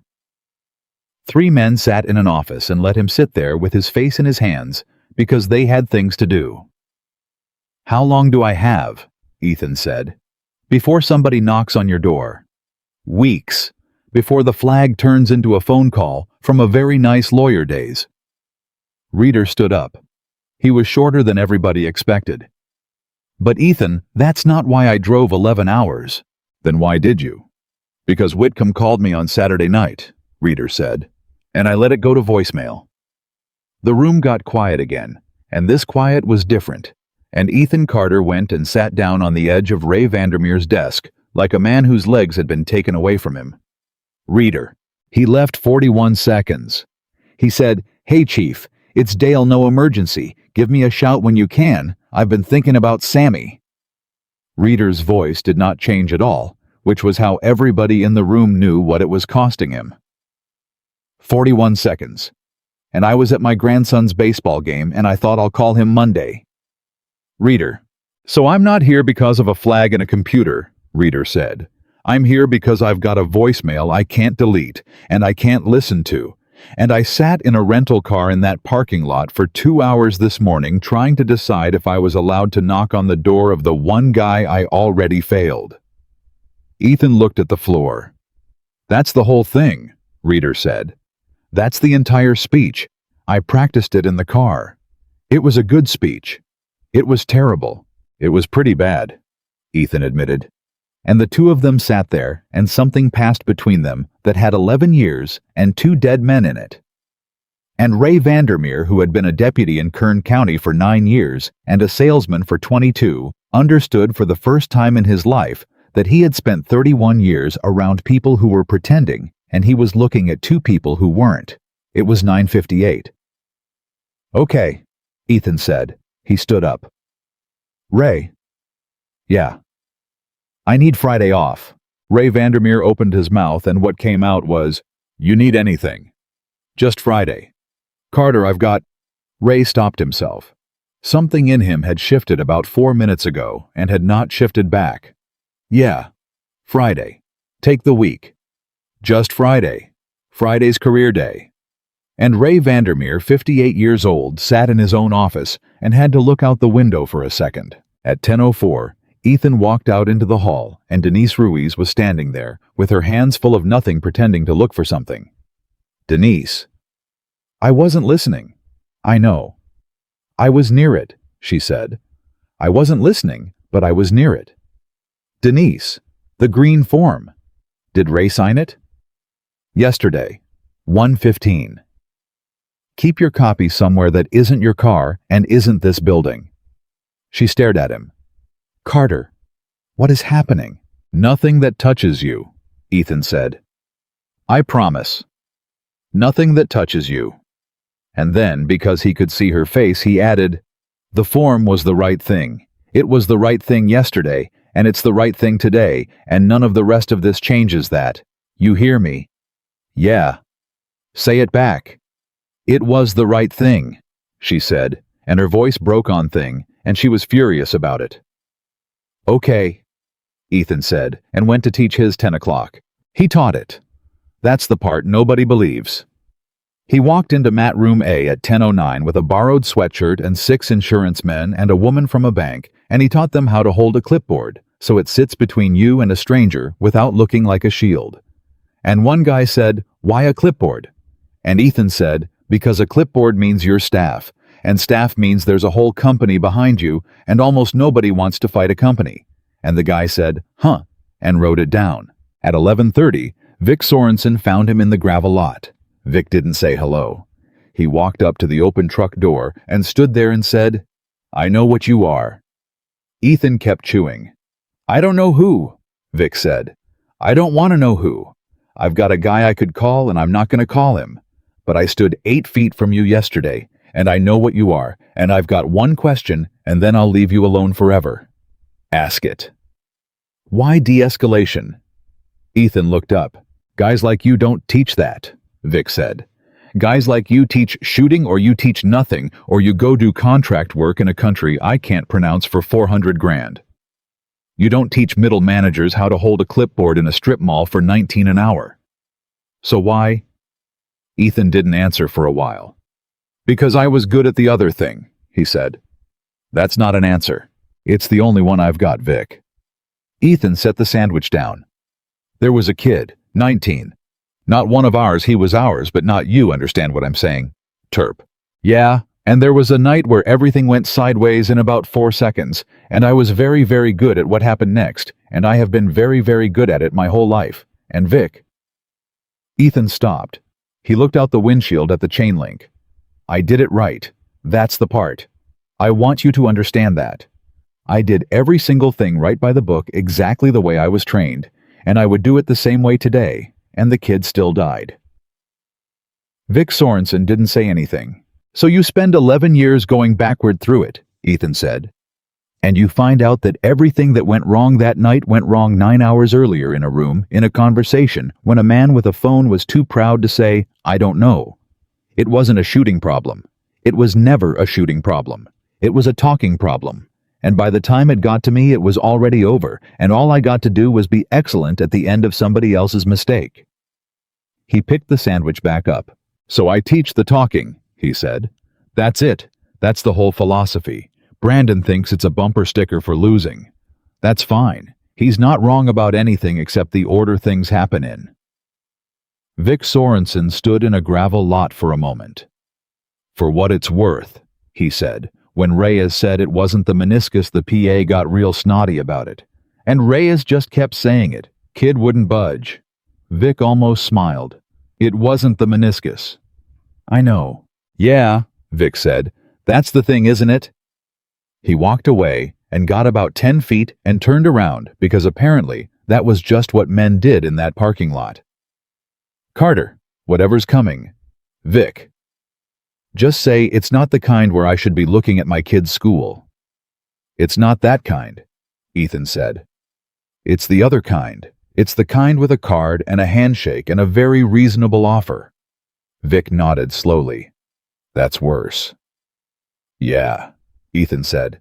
It's worse. At 2:15, Brandon Cole knocked on the doorframe of mat room A. Ethan was rolling mats. He didn't look up. It's open. I'm quitting, Brandon said. Ethan kept rolling. I typed it already. It's on Ray's desk. 2 weeks or today, whatever he wants. Brandon's voice was flat and fast. He'd rehearsed it in the truck. I did that to the kid, and I did it to Denise, and I did the picture, and I don't get to keep standing in a room telling 19-year-olds how to be men. I get that. I'm not stupid. I finally get that. Ethan rolled the mat. Say something, Brandon said. You want me to tell you it's okay? No. Good, because it's not. Ethan stood the mat up on its end. Reyes is out for 11 weeks. He was going to test for the department in September. He's testing in the spring now if he tests at all, and his mom cleans rooms at the Ramada, and he paid for your class with 3 years of dish soap. That's not okay, and it's never going to be okay. And if you quit today, it stays not okay forever. So what am I supposed to do? You know what you're supposed to do. I don't. Yes, you do, Ethan said. And you're hoping I'll say it so it's my idea because then when it's humiliating, you get to be mad at me instead of you. Brandon Cole stood in that doorway for a long 5 seconds. I'm supposed to teach his class, he said. You're supposed to teach his class. Every Tuesday and Thursday 6 to 8 free for 11 weeks. So when that knee comes back, he hasn't lost the season. In front of everybody who watched. With your name on the sign-in sheet. Ethan finally looked at him. And you're going to hate every minute of it. And about week 6, you're going to realize you're good at it. And that's going to be the worst part, and that's the price. That's the whole bill, Cole. You wanted to talk about paying the bill. Brandon's jaw worked. He's not going to want me near him. No. Ethan agreed. He's not, so you ask. And if he says no, you ask again next week. And if he says no again, that's his right. And you eat it, and you show up anyway, and you sit in the back and you shut up. That's not a plan. That's the only plan there's ever been, Ethan said. Every guy I ever knew who came back all the way came back like that. Nobody comes back in one big scene. Brandon nodded. He didn't trust his face. Then he said, Carter. Yeah, the old man. He swallowed. Is there something coming for you? Like actually? Ethan set the mat against the wall. Yeah, he said. Because of me. Partly. Brandon absorbed that. He was 31. He looked about 19. Then let me do something, he said. I'm not asking to be forgiven. I'm not doing a hole, I'm asking for a job. You've got a kid and a Tacoma and no jacket. I've got nothing, and I'm very good at exactly one thing. Point me at something. And Ethan Carter looked at him for a long time. Ask me in a month, he said. If you're still teaching Reyes's class in a month, ask me again. At 3:44, he stood at the fence at Ridgeway Elementary. He said, yes, sure, whatever you need, to Karen from the PTA about the fun run. He said something so wrong about the Angels bullpen that the Padres hat dad walked to a different section of fence. And when the doors opened, Lily came out at a dead run. She hit him. He caught her. He closed his eyes for 1 second. Guess what? What? You're doing career day third, not first. Third is better because everybody's still awake, but the boring ones already went. That's good strategy. I know. She got in. She buckled. Then she stopped and looked at him, and he felt it coming the way you feel weather. Dad. Yeah. Who's Reader? Ethan Carter's hand stopped on the key. What? Reader, Lily said. A man called the house phone at lunch. Grandma answered she was doing the plants. He said, tell your dad Reader called, and he's sorry about Friday. The truck was very quiet. He said sorry about Friday, Ethan repeated. Yeah. Lily was watching him. She had her mother's laugh and a way of keeping notes. But Friday's career day. Yeah, Ethan said. So why's he sorry? And Ethan Carter, who had never once lied to his daughter, who had spent 9 years and 100 pancakes building the one clean thing in his life, sat in a truck outside an elementary school with his hand on a key and understood that in about 72 hours he was going to have to choose which promise to break. Buckle up, he said. I am buckled. Then I'm out of ideas, Ethan said, and started the truck and drove his daughter home, and did not look in the mirror at the gray sedan that had been parked across from the school since 3:20 and pulled out 40 seconds after he did.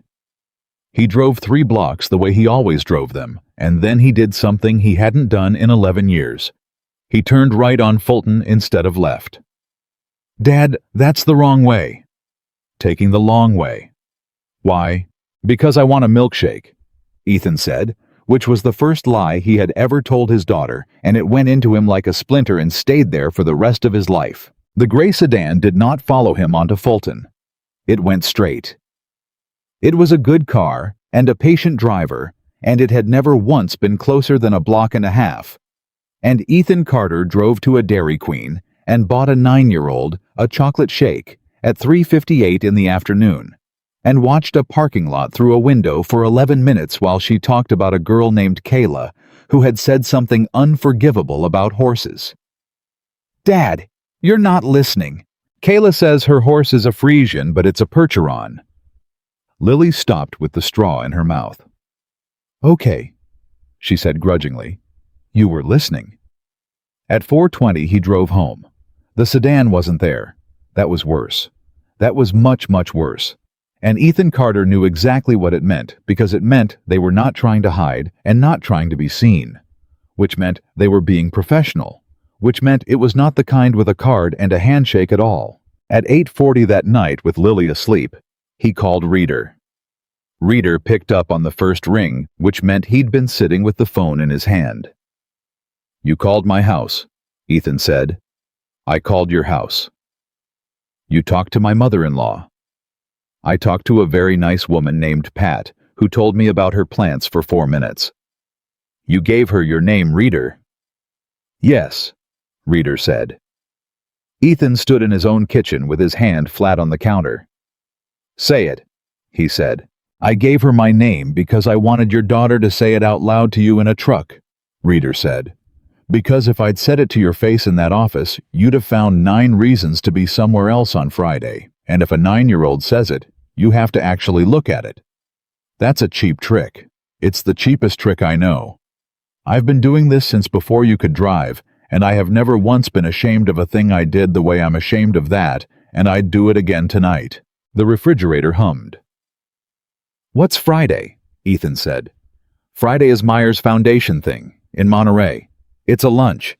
It's 140 people and a shrimp tower, and a check the size of a house, and it's the only day in the next 14 months that Rodney Meyer is going to be standing in a room in this state where he can't have somebody removed. I'm not going to Monterey on Friday." "I know. Friday's career day." "I know, Ethan. She's 9 years old, and I told her—" Ethan stopped. He put his hand over his mouth and dragged it down over his jaw. "You know what I told her? She asked me if I had ribbons, and I said I gave them back. That's what I gave my kid. A joke about a form." Reader was quiet. "So no," Ethan said. "The answer's no. Send somebody else." "There isn't anybody else. That's not a speech. That's arithmetic. There's 2 of us, and I'm not the one who wrote it down." "I burned it, Reader." "You burn a copy," Reader said. "Every March. You told me that in a room with 3 witnesses, and you didn't even notice you'd said it." Ethan Carter shut his eyes. "Yeah," Reader said softly. "You've been telling people for 11 years. You just do it in a language nobody speaks." At 8:52, Ethan hung up without saying goodbye and stood in his kitchen and looked at the drawer. Not a safe, not a floorboard. A kitchen drawer, the junk one, the one with the batteries and the takeout menus and the little plastic thing for the vacuum that nobody knows what it does. Under all of it, in a Ziploc bag, a manila envelope soft as cloth from 11 years of being touched. He did not open it. He had never opened it. He had written it in 11 days in a room in Virginia when he was 25 years old, and his hand still shook, and he had sealed it. And every March he wrote the 4 names on a legal pad, and burned the legal pad, and never touched the envelope. And if you had asked him why he kept it, he would have said, "I don't know," and meant it. He closed the drawer. At 6:15 the next morning, Thursday, Lily Carter came into the kitchen and stopped. "Dad." "Yeah." "That's a pancake." "That's a pancake." "It's a circle." "It's a whale," Ethan said. "That has recovered." She laughed. She laughed, and it was her mother's laugh, and he had to turn around and look at the stove for a second. "Dad, is career day still on?" "Career day is still on. Because Mrs. Alvarez needs the list by today, and I already put you and I put security, but I didn't know what to put for the other part." "What other part?" "The part that says what you did before." Ethan flipped a pancake. It was a good flip. Nothing about him moved but his wrist.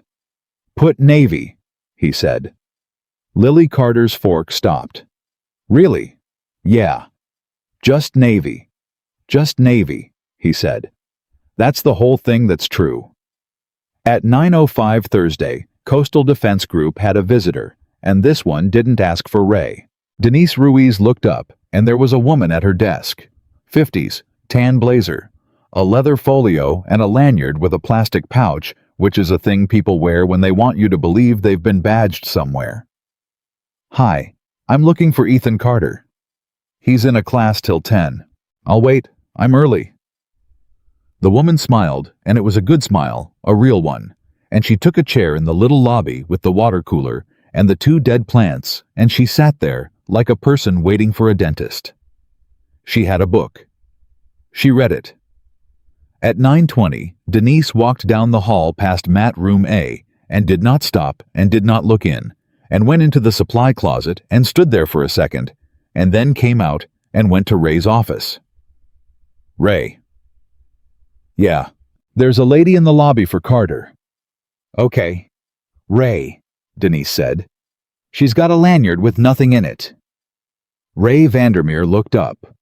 "There's no card in the pouch," Denise said. "It's just the pouch, and she's been reading page 41 for 15 minutes. Ray Vandermeer's 58 9 years, a deputy in Kern County 22. A salesman sat behind his desk and felt his whole life sort of quietly reorganize itself. "Denise," he said, "go take an early lunch." "No," Denise said. "Denise." "I filed a form on a man for saying a thing about my English," she said. "That's the bravest thing I ever did in my life. And it took me 6 years and I threw up afterward in the parking lot. So no, I'm not taking a lunch." She put her hands on the back of the chair. "Tell me what to do." Ray looked at her for a long moment. "Go stand at your desk," he said, "and if she gets up before 10 o'clock, say, 'Ma'am, I need you to sign the visitor log.' That's it. That's it. And write down the time she signs it, and the time she leaves, and what she's driving." Ray stood up and got his sport coat off the hook, which he had not done on a weekday since 2019. "Because the only thing people like that hate is paperwork, Denise. They're not scared of Carter. They're scared of a piece of paper with a time on it." At 10:02, Ethan Carter came out of mat room A and saw her, and did not break stride. And something in his chest went cold and level and 11 years old. "Mr. Carter." She stood. She had the folio under her arm. "I'm sorry to just show up. Do you have 10 minutes? "Who are you?" "Karen Pruitt Nyland." She said it easily. "I do work for a firm in D.C. We're doing some pre-litigation diligence, and your name came up on a list, and honestly, I'm hoping you can get yourself off the list in about 10 minutes and I can go home." And Ethan Carter almost laughed because it was good. It was so good. Not a threat. Not a suit. A tired woman with a book who wants to go home. "Denise," he said. "Did she sign the log?" 9:06, Denise said. "Silver Camry rental sticker plates on the pad." The woman's face did not change at all, and that was the tell because a real lawyer's face would have changed. A real lawyer would have said, "Oh, of course," and been slightly amused. This one just recalculated. "Sure," she said pleasantly. "That's smart. That's a well-run front desk." 10 minutes, Ethan said. In the lobby, door open. They sat in 2 chairs by a water cooler and 2 dead plants, and Ray Vandermeer stood 40 feet away, in a sport coat, pretending to look at a bulletin board. And Denise Ruiz sat at her desk with a legal pad. And that is how the whole thing actually happened, which is not how anybody would ever have guessed. "I'll be direct," she said. "In 2015, you were part of an element that conducted an operation that is now the subject of a civil matter. Nobody's accusing you of anything. You were an E6. You did what you were told, and by every account, you did it extraordinarily well." Okay. "The people we represent are concerned that certain individuals may attempt to characterize command decisions in a way that isn't supported by the record." "The record. The record," she agreed. "There isn't a record," Ethan said. "That's the entire point of it. That's what it was for." "Then there's nothing to worry about," she said, and smiled, and looked at her folio, and did not open it. "Mr. Carter, can I be honest with you? I'm not here to intimidate you. I'd be terrible at it. I'm here because my clients would like to know if you intend to participate, and if you don't, that's the end of it. I write a 2-line email and I fly home tonight." "Participate in what?" "In whatever Wallace Reader is putting together." There it was, 10:07. "And if I say no?" "Then you say no, and nothing happens because nothing was ever going to happen." She shifted the folio. "Look, I'm going to say a thing, and I want to say it as a person, and not as a firm, and you can throw me out. You've got a nice life. You teach a class you like. You've got a little girl at Ridgeway. My daughter went to Ridgeway. I lived on Fremont for 9 years, and there it was again. And this time it was in the middle of a sentence about her own life. And that was the craft of it, that was the whole art, and Ethan Carter felt the floor of the world go slightly transparent. He did not move. He did not raise his voice. "Say her name," he said. The woman blinked. "I'm sorry. You just told me you know my daughter's school, so say her name." "I don't, Mr. Carter. I'm not. You know it.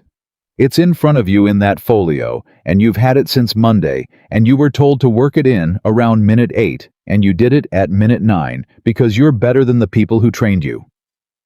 Ethan's voice was perfectly level and perfectly quiet. "So to the job. Say her name." Karen Pruitt Nyland sat very still. "I'm not going to do that," she said. "Why not?" "Because I don't do that," she said, and something came into her face for about a half second that was not part of anybody's script. "I have a daughter." Ethan Carter looked at her for 4 long seconds. "Okay," he said, and his whole voice changed. "Then here's your 2-line email. Ready? Mr. Carter, line 1. He says there's no record. Line 2. He's telling the truth." Ethan leaned back. "There's no record. There's no cash. There's no lockbox. There's no lawyer in Reno holding an envelope. I burned everything I ever wrote about that valley, and I've burned it every March for 11 years, and you can put that in writing and I'll sign it." She studied him. "That's a very specific denial," she said. "It's the only one I've got. You understand that a man in your position saying there's no record is a thing a person says either because it's true or because it's true," Ethan said. "And it was. That's the part.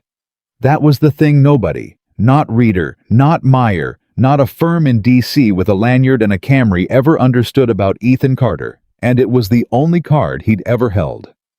The envelope in the junk drawer wasn't a record of what Meyer did. It was a letter to Sammy's mother. 11 days, 25 years old, hands shaking. 11 years of never opening it because he had never been able to find an address, and because there was no address, and because there was no village anymore, and because every March he wrote 4 names and burned them, and one of the names had no wall. He'd kept a letter he could never send. That was the whole secret.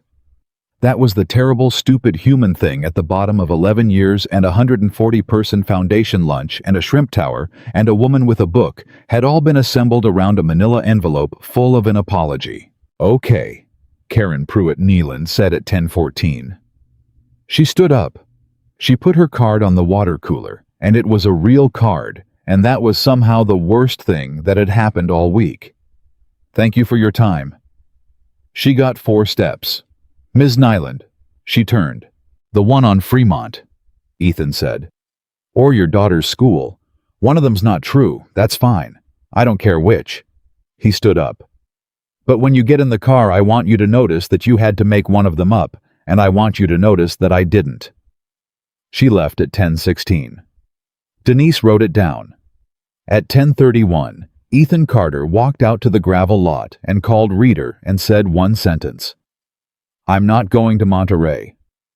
"Ethan, I'm not going to Monterey because there's nothing to bring to Monterey. There's no file, Reader. I've been letting you believe there's a file for 2 days because I couldn't stand to say it out loud. There's nothing. I'm not a man sitting on a bomb.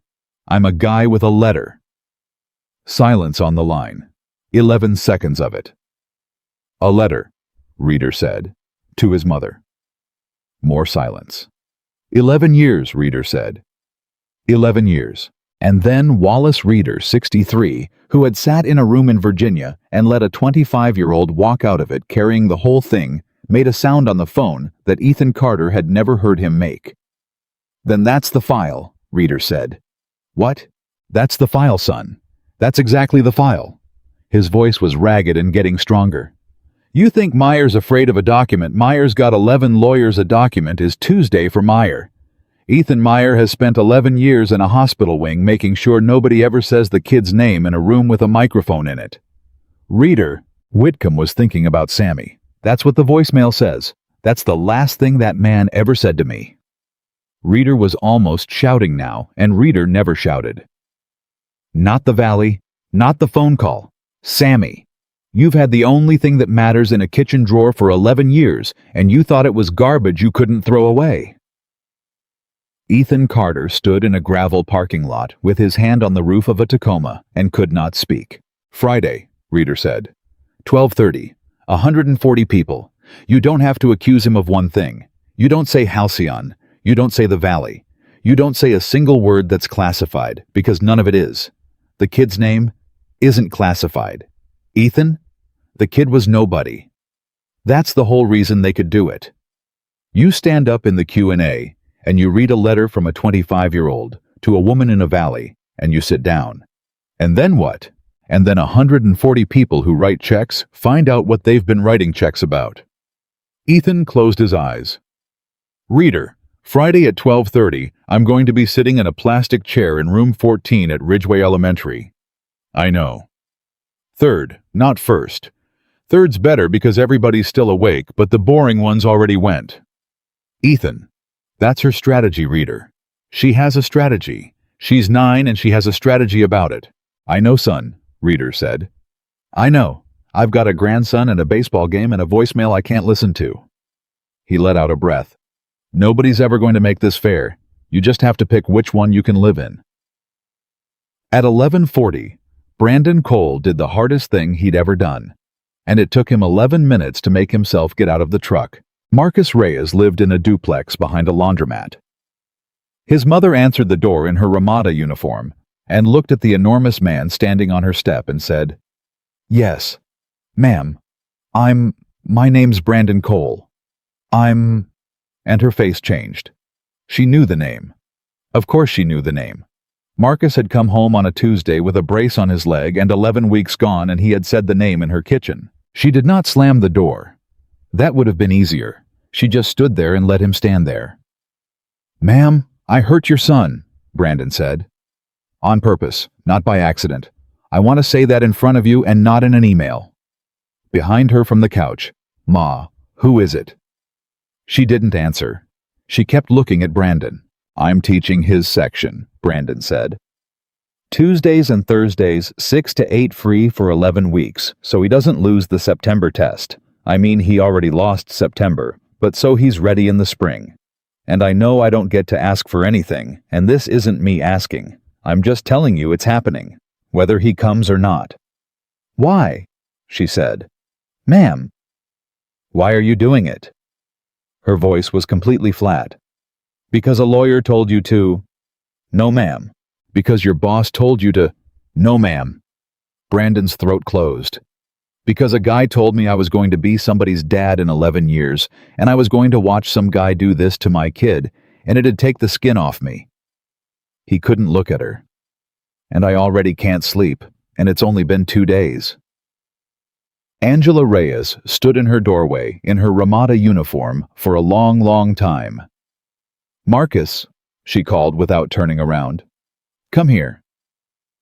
At 3:44, Ethan Carter stood at the fence. Karen from the PTA got him for the fun run again. The Padres hat dad avoided him entirely. And when the doors opened, Lily came out at a dead run and hit him, and he caught her and closed his eyes for 1 second. Guess what? What? Ryan Petrie's dad can't come Friday, so there's a hole. Okay, so Mrs. Alvarez said we could go longer if we want. Lily was walking backward in front of him, which she did when a thing was important. So you could bring something, like a thing, not ribbons, she said quickly. You don't have ribbons, but like a thing. Ethan Carter stopped walking in a parking lot. A thing, he said. Anything. Kayla's mom is bringing toothbrushes. Which is cheating. Which is cheating, Lily said. So you need a thing. And Ethan Carter, 36 years old, stood in the parking lot of Ridgeway Elementary at 3:47 on a Thursday afternoon and understood all at once and completely that there was no version of Friday where he got to be a good man. He could sit in a plastic chair in room 14 and be a father. And Rodney Meyer would eat shrimp and write himself a check. And a boy named Sammy would go on never existing. And a man with goats would stay a case number in Tucson. And Wallace Reeder would go home and listen to 41 seconds of a dead friend by himself. Or he could drive to Monterey and be the man that a rear admiral shook hands with in a room with no windows, and a 9-year-old with a strategy would sit in room 14 at 12:30 and watch the door. Dad. Yeah. You're doing the face. What face? The one where you're listening, but you're not, Lily said. You do it at the fence. You do it in the truck. You did it at Christmas. She stopped walking. You do it a lot, Dad. And Ethan Carter, who had never been shoved back 1 inch, who had stood in a doorway and told a legend, Know who had made a woman from a firm in D.C. refuse to say a child's name out loud, crouched down in a parking lot in front of his daughter, and his hands were not steady. Lily. What? Friday. He said, I might have to tell you something true, and it's going to be bad for about a week. She looked at him. She was 9. She had her mother's laugh and a way of keeping notes. Is it about the jacket? She said. It's a little about the jacket. Okay, Lily Carter said, and took his hand. The whole hand the way they'd done it since she was 4, and scared of the dark. Then tell me Friday. At 9:15 that night, Ethan Carter opened the junk drawer. He moved the batteries and the takeout menus and the little plastic thing for the vacuum that nobody knows what it does. He took out the Ziploc. He took out the envelope soft as cloth, and he sat at his own kitchen table at 9:17 on a Thursday night and looked at it for 6 minutes without touching the flap. Then he opened it, and at 9:24, in a kitchen in a small coastal town in California, a 36-year-old man read a letter written by a 25-year-old man he used to be, and put his head down on his arms on the table, and finally 11 years late made a sound. At 9:41, he picked up his phone. Reader answered on the first ring. What time's the shrimp? Ethan said. Reader said 12:30, and then Ethan, are you sure? No, Ethan said and hung up. At 6:14 on Friday morning, Lily Carter came into the kitchen and there was no pancake. There was a plate. There was a fork.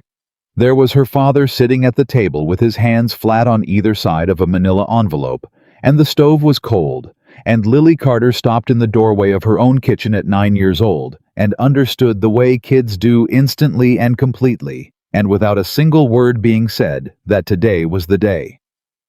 Sit down, Lil. She sat. You said you'd tell me Friday, she said. It's Friday. It's Friday. Okay? She put her hands in her lap. She was very still. She was never still. Okay. Ethan Carter looked at his daughter, and every single sentence he had rehearsed in the dark for 8 hours went out of his head like birds. I'm going to be late today, he said. Late to what? To you. Lily's chin moved about 1/4 of an inch. That was all. That was the whole reaction, and it took the skin off him. Career day, she said. Career day. You said you were coming. I'm coming, Ethan said. I'm coming. I'm just going to be late, and I need to tell you why, and Lily... His voice did something, and he stopped and made it stop. I've never told you anything true about before, not once, 9 years. And I always told myself I was protecting you, and I want to say out loud right now to your face that that was a lie. I was protecting me. Lily Carter did not move. There was a kid, Ethan said, a long time ago. His name was Sammy. He was 19. 19's not a kid. 19's a kid, Ethan said. Lily, 19 is such a kid. I was 25 and I thought I was a whole man, and I was a kid too, and Sammy he wasn't a soldier. He wasn't anything. He was a boy from a town who spoke 2 languages, and we needed somebody who spoke 2 languages, so we took him. And a man on a telephone 9 hours away didn't want to say I don't know in front of the people he worked with. He breathed. And Sammy died. And I was there. And I did everything right. Lily's eyes were enormous. Did you... She stopped. Ask it. Did you do something bad? And here it was, the whole thing. 11 years welded shut, painted over. No, Ethan said. I did everything exactly right, and it didn't matter, and that's worse. Lily and I've never been able to explain that to anybody, and I'm sorry. I'm sorry. I'm putting it on you. You're 9, and I'm putting it on you. I'm 9.5, he laughed. It came out broken. He put his hand over his eyes. Dad? She reached across the table. She didn't take his hand. She put one finger on the manila envelope. What's this? That's a letter I wrote to Sammy's mother when I was 25. Did you send it? No. Why not? Because there's nobody to send it to. Lily Carter sat there for 11 seconds with her finger on an envelope. So what are you going to do with it? She said. At 6:22 in the morning, Ethan Carter told his daughter about a lunch in Monterey and 140 people. and a man named Rodney Meyer, who had a wing of a hospital with his name on it.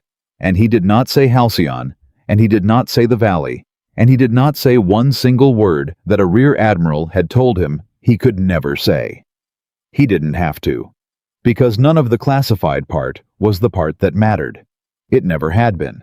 "So you're going to go read it," Lily said. Out loud, to all those people. "Yeah. And they're going to be mad. Some of them." "Is it dangerous?"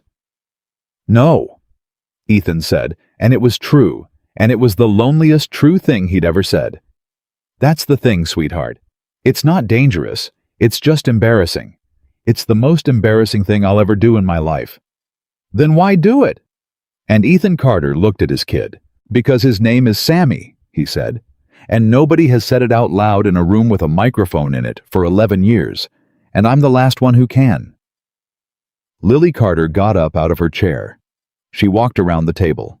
She put her whole hand over his fist, the way they'd done it since she was 4, and scared of the dark, and she stood there in her pajamas with her hair sideways and said, "Then go. Lily, go, Dad. I'm going to be late to your thing."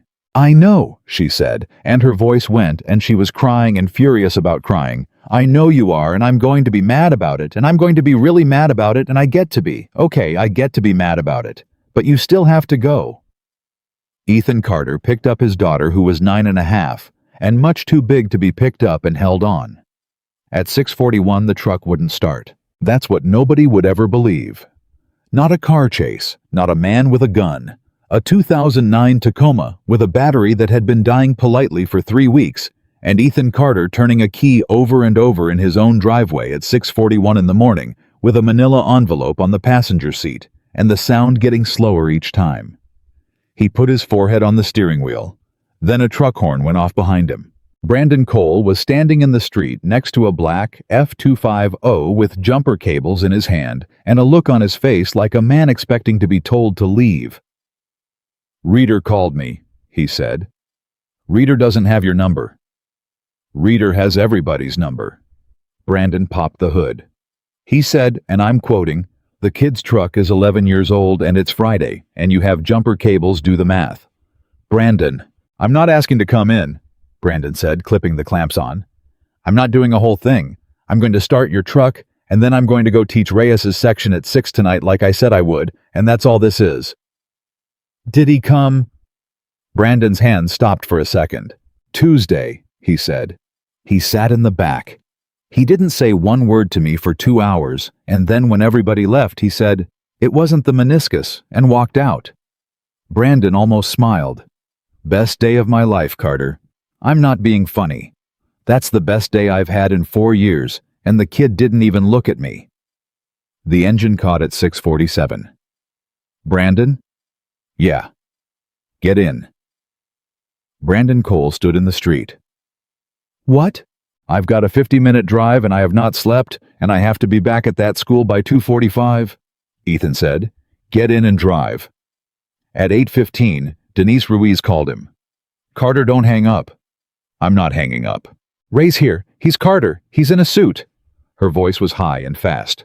"He came in at 7 in a suit, and he made me photocopy the visitor log and the incident form, and Reyes's urgent care intake, and he had me put it all in 3 envelopes, and he mailed 2 of them, and he's got one in his hand right now, and he won't tell me what it's for."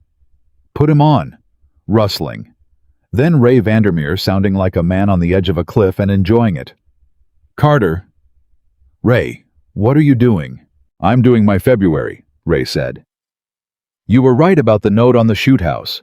And you were right that Reyes's mother was going to call a lawyer on Thursday. She did, yesterday, 4:15. A pause. "And you know what I told him? I told him the incident's documented, the instructor's been written up, the instructor's teaching the kids section for free for 11 weeks. And I've got a woman at my front desk who wrote down the make and model of every stranger who's walked in my door this week." Ray's voice cracked with something like joy. "Guy didn't know what to do with me, Carter. 22 years in sales, and that's the best call I ever took. Ray the Hendricks account." "Yeah, I'm gonna lose Hendricks," Ray said. "I've been losing Hendricks all week. You know when I lost it, Wednesday, 9:48. when a man in a golf shirt made me sit in my own chair like a guest, and I realized I'd spent 31 years around people who were pretending. A breath. Go read your letter, Carter. Denise moved your 10 o'clock. At 9:30, 40 minutes out from Monterey, Brandon Cole said, "Can I ask you something?" "No." "Cool." 2 miles. "Why'd you let me drive?" "Because you'd have followed me anyway," Ethan said, "and I'd rather have you where I can see you." That's the meanest nice thing anybody's ever said to me. Get used to it.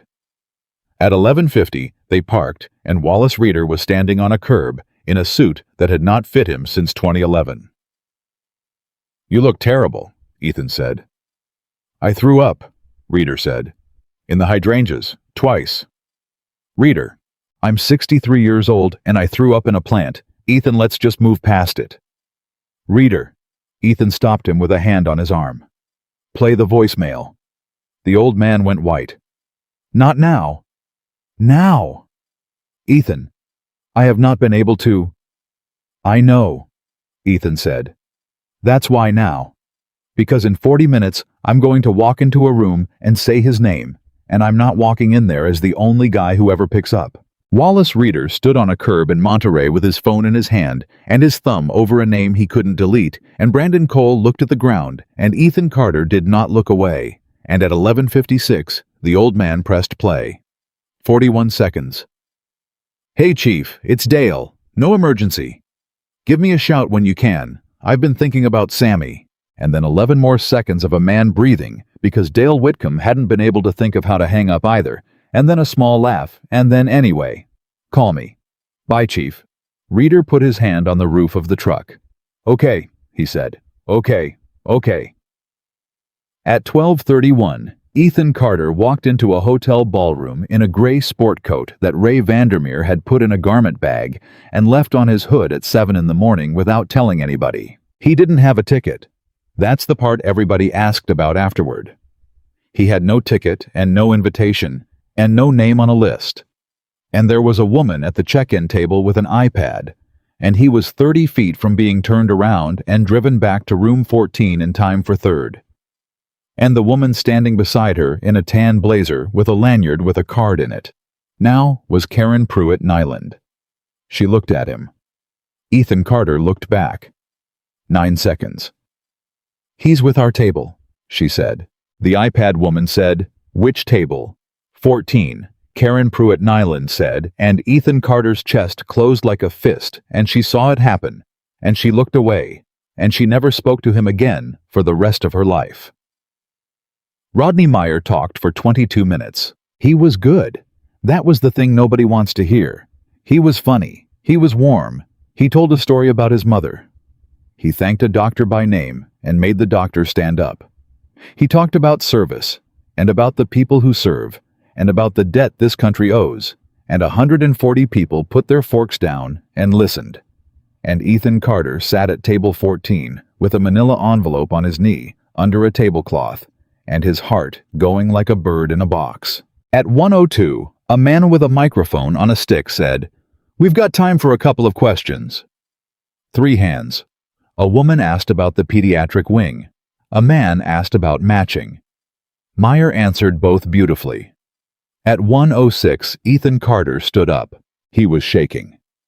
That is what he told Lily years later, and she never believed him, and it was true. His hands were shaking so badly, he had to hold the envelope with both of them. And the man with the microphone came over, and he took it, and 140 faces turned, and Rodney Meyer looked out at the room with a pleasant, expectant expression on his face for exactly 1.5 seconds. Then he saw who it was, and Ethan Carter watched a man's entire life happen behind his eyes in front of a shrimp tower. "I'm not going to ask a question," Ethan said. "I'm sorry. I'm going to read something, and then I'll sit down, and you'll never see me again." Somebody laughed uncertainly. Meyer's hand went to the podium. "My name is Ethan Carter. I was a Navy Chief Petty Officer. I got out 11 years ago." His voice was not steady, and he let it not be steady. "In 2015, I was on an operation with 3 other men and 1 interpreter. The interpreter's name was Sami. He was 19. He spoke 2 languages, and we needed somebody who spoke 2 languages, so we took him." The room went quiet in a way that rooms almost never go. "I'm not going to tell you where it was, or what it was, or who ordered it, because I took an oath, and I'm going to keep it today the same way I kept it for 11 years. He opened the envelope. "Everything I'm about to read is unclassified. It's a letter. I wrote it when I was 25 in a room in 11 days, and I never sent it because there was nobody left to send it to." At the podium, Rodney Meyer said, "I'm not sure this is—" "Sir," Ethan said, "you can have me removed. You absolutely can. There's 4 guys by the door, and I'd go quietly, and I wouldn't hold it against them." He looked up. "But I'd ask you to let me read a letter to a mother." Nobody moved. And that's how it happened. Not a punch, not a headline. 140 people in folding chairs and a man with an envelope, and Rodney Meyer, who had 2 boards and a foundation with his name on it, and 11 lawyers, made the only decision available to a man in a room full of people who write checks, and took his hand off the podium. Ethan Carter read the letter. He read 400 words written by a 25-year-old with shaking hands. And it wasn't beautiful, because 25-year-olds aren't beautiful, they're just honest. It said her son had made him laugh on a Tuesday about a soccer team. It said her son had corrected his pronunciation of a word 11 times and never once been unkind about it. It said her son had been afraid at the end and had not run, and that the not running had not been bravery, it had been loyalty, and that the difference mattered, and that somebody should have told him he was allowed to run. It said I did everything they trained me to do, and I would do it the same way again, and I am so sorry. It said he was not an asset. He was your son. I am writing this down because I am afraid that if nobody writes it down, he will have been nothing, and he was not nothing, ma'am. He was the best of us. He was 19, and he was the best of us, and I was there. It said, I don't know your address. I don't think there's an address. I'm going to keep this anyway. And then Ethan Carter folded a piece of paper and said, "Thank you for your time," and handed the microphone back and sat down. The silence lasted 4 seconds. Then a man at table 9, 70-some years old in a blazer stood up. He didn't clap. He just stood. Then a woman at table 2. Then 11 more. And 140 people who had come for a shrimp tower stood up in a ballroom in Monterey, not applauding, just standing, which is a thing Americans do when they don't know what else to do. And it's the only thing that's ever meant anything. And Rodney Meyer stood at a podium with his name on a banner behind him and looked out at every single one of them and understood that he had lost.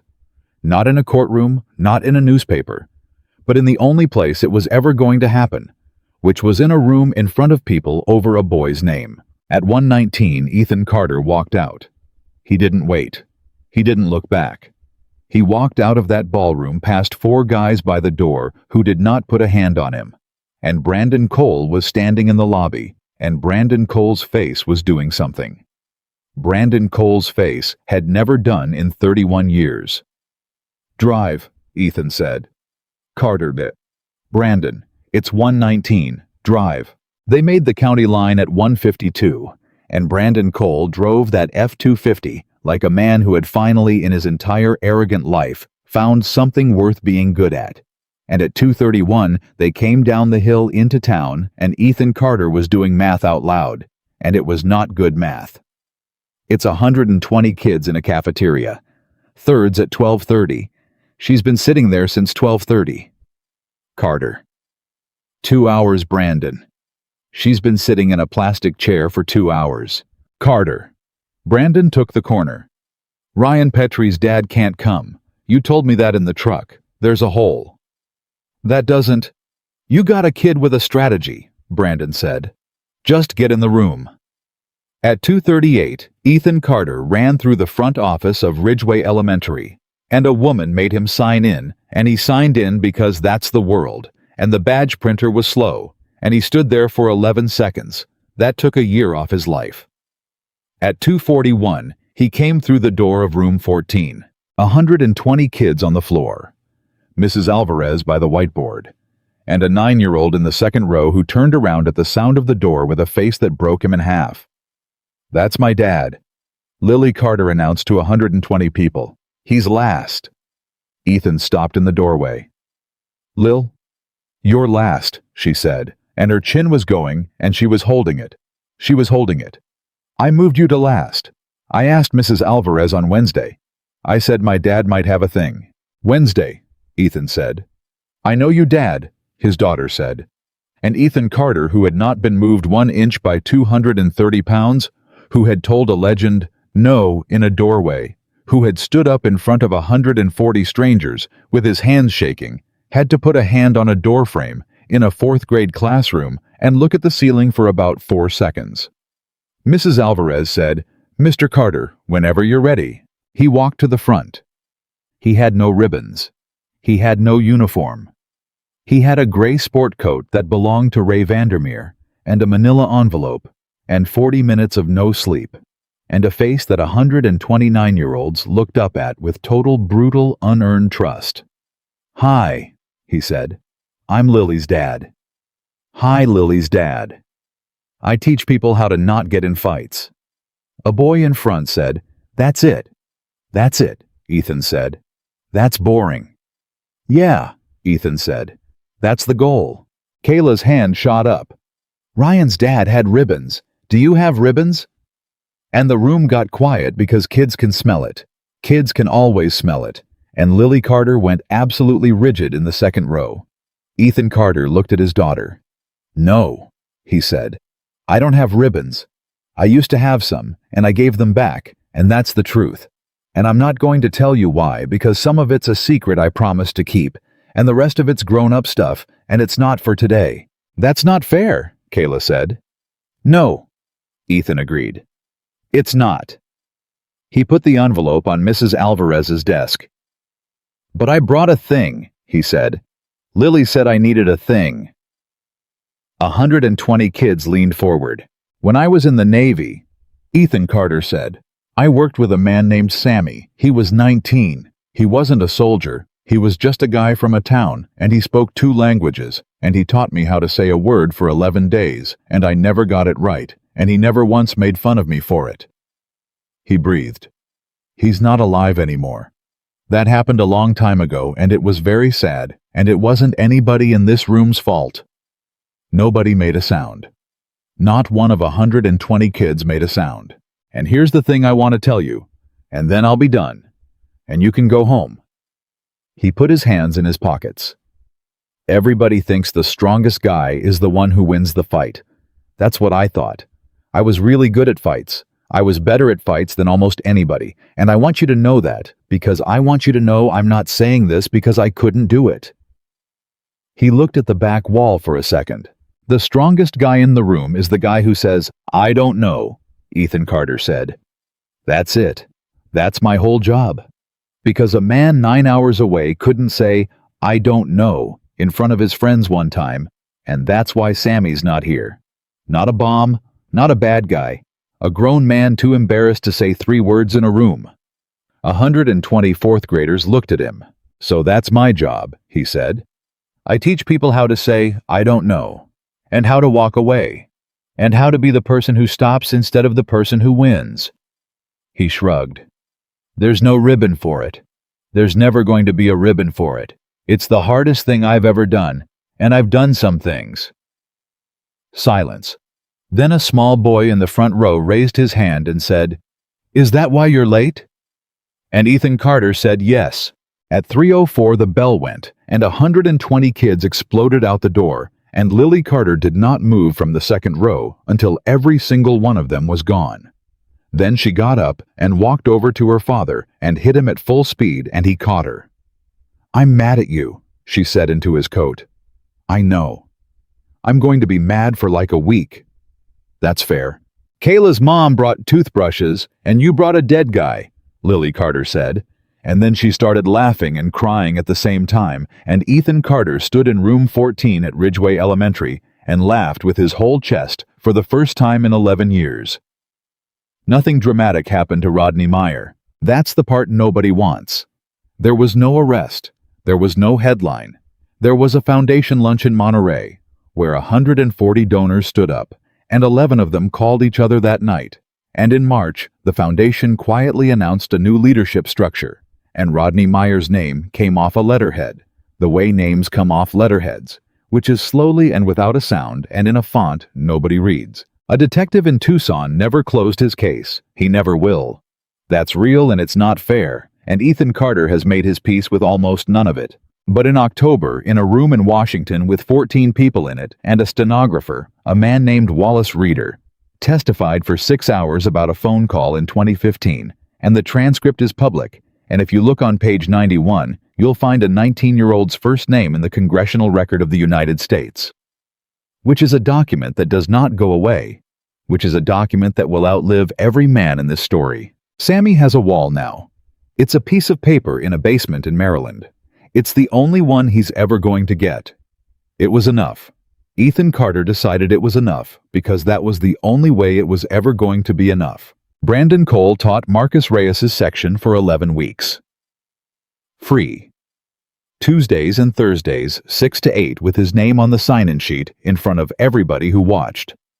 In week 6, he realized he was good at it, and it was the worst day of the whole thing, exactly like Ethan said it would be. Marcus tested in April. He passed. He's a deputy now. Brandon drove 4 hours to sit in the back row of his swearing-in and didn't tell anybody he was going, and Marcus saw him and nodded once, and that was the whole thing, and Brandon Cole cried in a parking lot like a child. Denise Ruiz runs the front desk at Coastal Defense Group, and there is a green binder on the second shelf, and every person in that building knows exactly what it is. Ray Vandermeer lost the Hendricks account. He kept the sheriff's contract. He says it was the best trade of his life, and he only lies about it a little. Vic Sorensen never asked again. And on a Tuesday in November, Brandon Cole put a Carhartt jacket on the hood of a 2009 Tacoma, washed with the sleeve stitched where Hollis had torn it, and didn't leave a note because there wasn't one to leave. Ethan Carter still teaches a class called Escalation Control. Everybody still calls it Talky Hands. He doesn't mind. The class is full now. There's a wait list, and he's never advertised not once. And if you ask him why the wait list, he'll say he doesn't know, and he'll mean it. He still packs a lunch. He still eats it in his truck. He still stands at the fence at 344 with his hands in his pockets, the least impressive man in California. And he still says, yes, sure, whatever you need, to Karen from the PTA. And he still knows absolutely nothing about the Angels bullpen. And every single day when the doors open, a girl comes out at a dead run, and he catches her, and she covers his fist with her whole hand. That's it. That's the whole legend. Because a legend isn't a man who can end you in 4 seconds in front of 11 witnesses. Ethan Carter could do that on a Tuesday before his coffee, and it never once made him worth anything. A legend is a man who stands up in a room full of strangers with shaking hands and says a dead boy's name out loud when there is absolutely nothing in it for him, and then drives 90 miles an hour to a 4th-grade classroom because he made a promise to a 9-year-old. They saw a tired single dad in an old jacket. They were right. That was the whole thing they got wrong.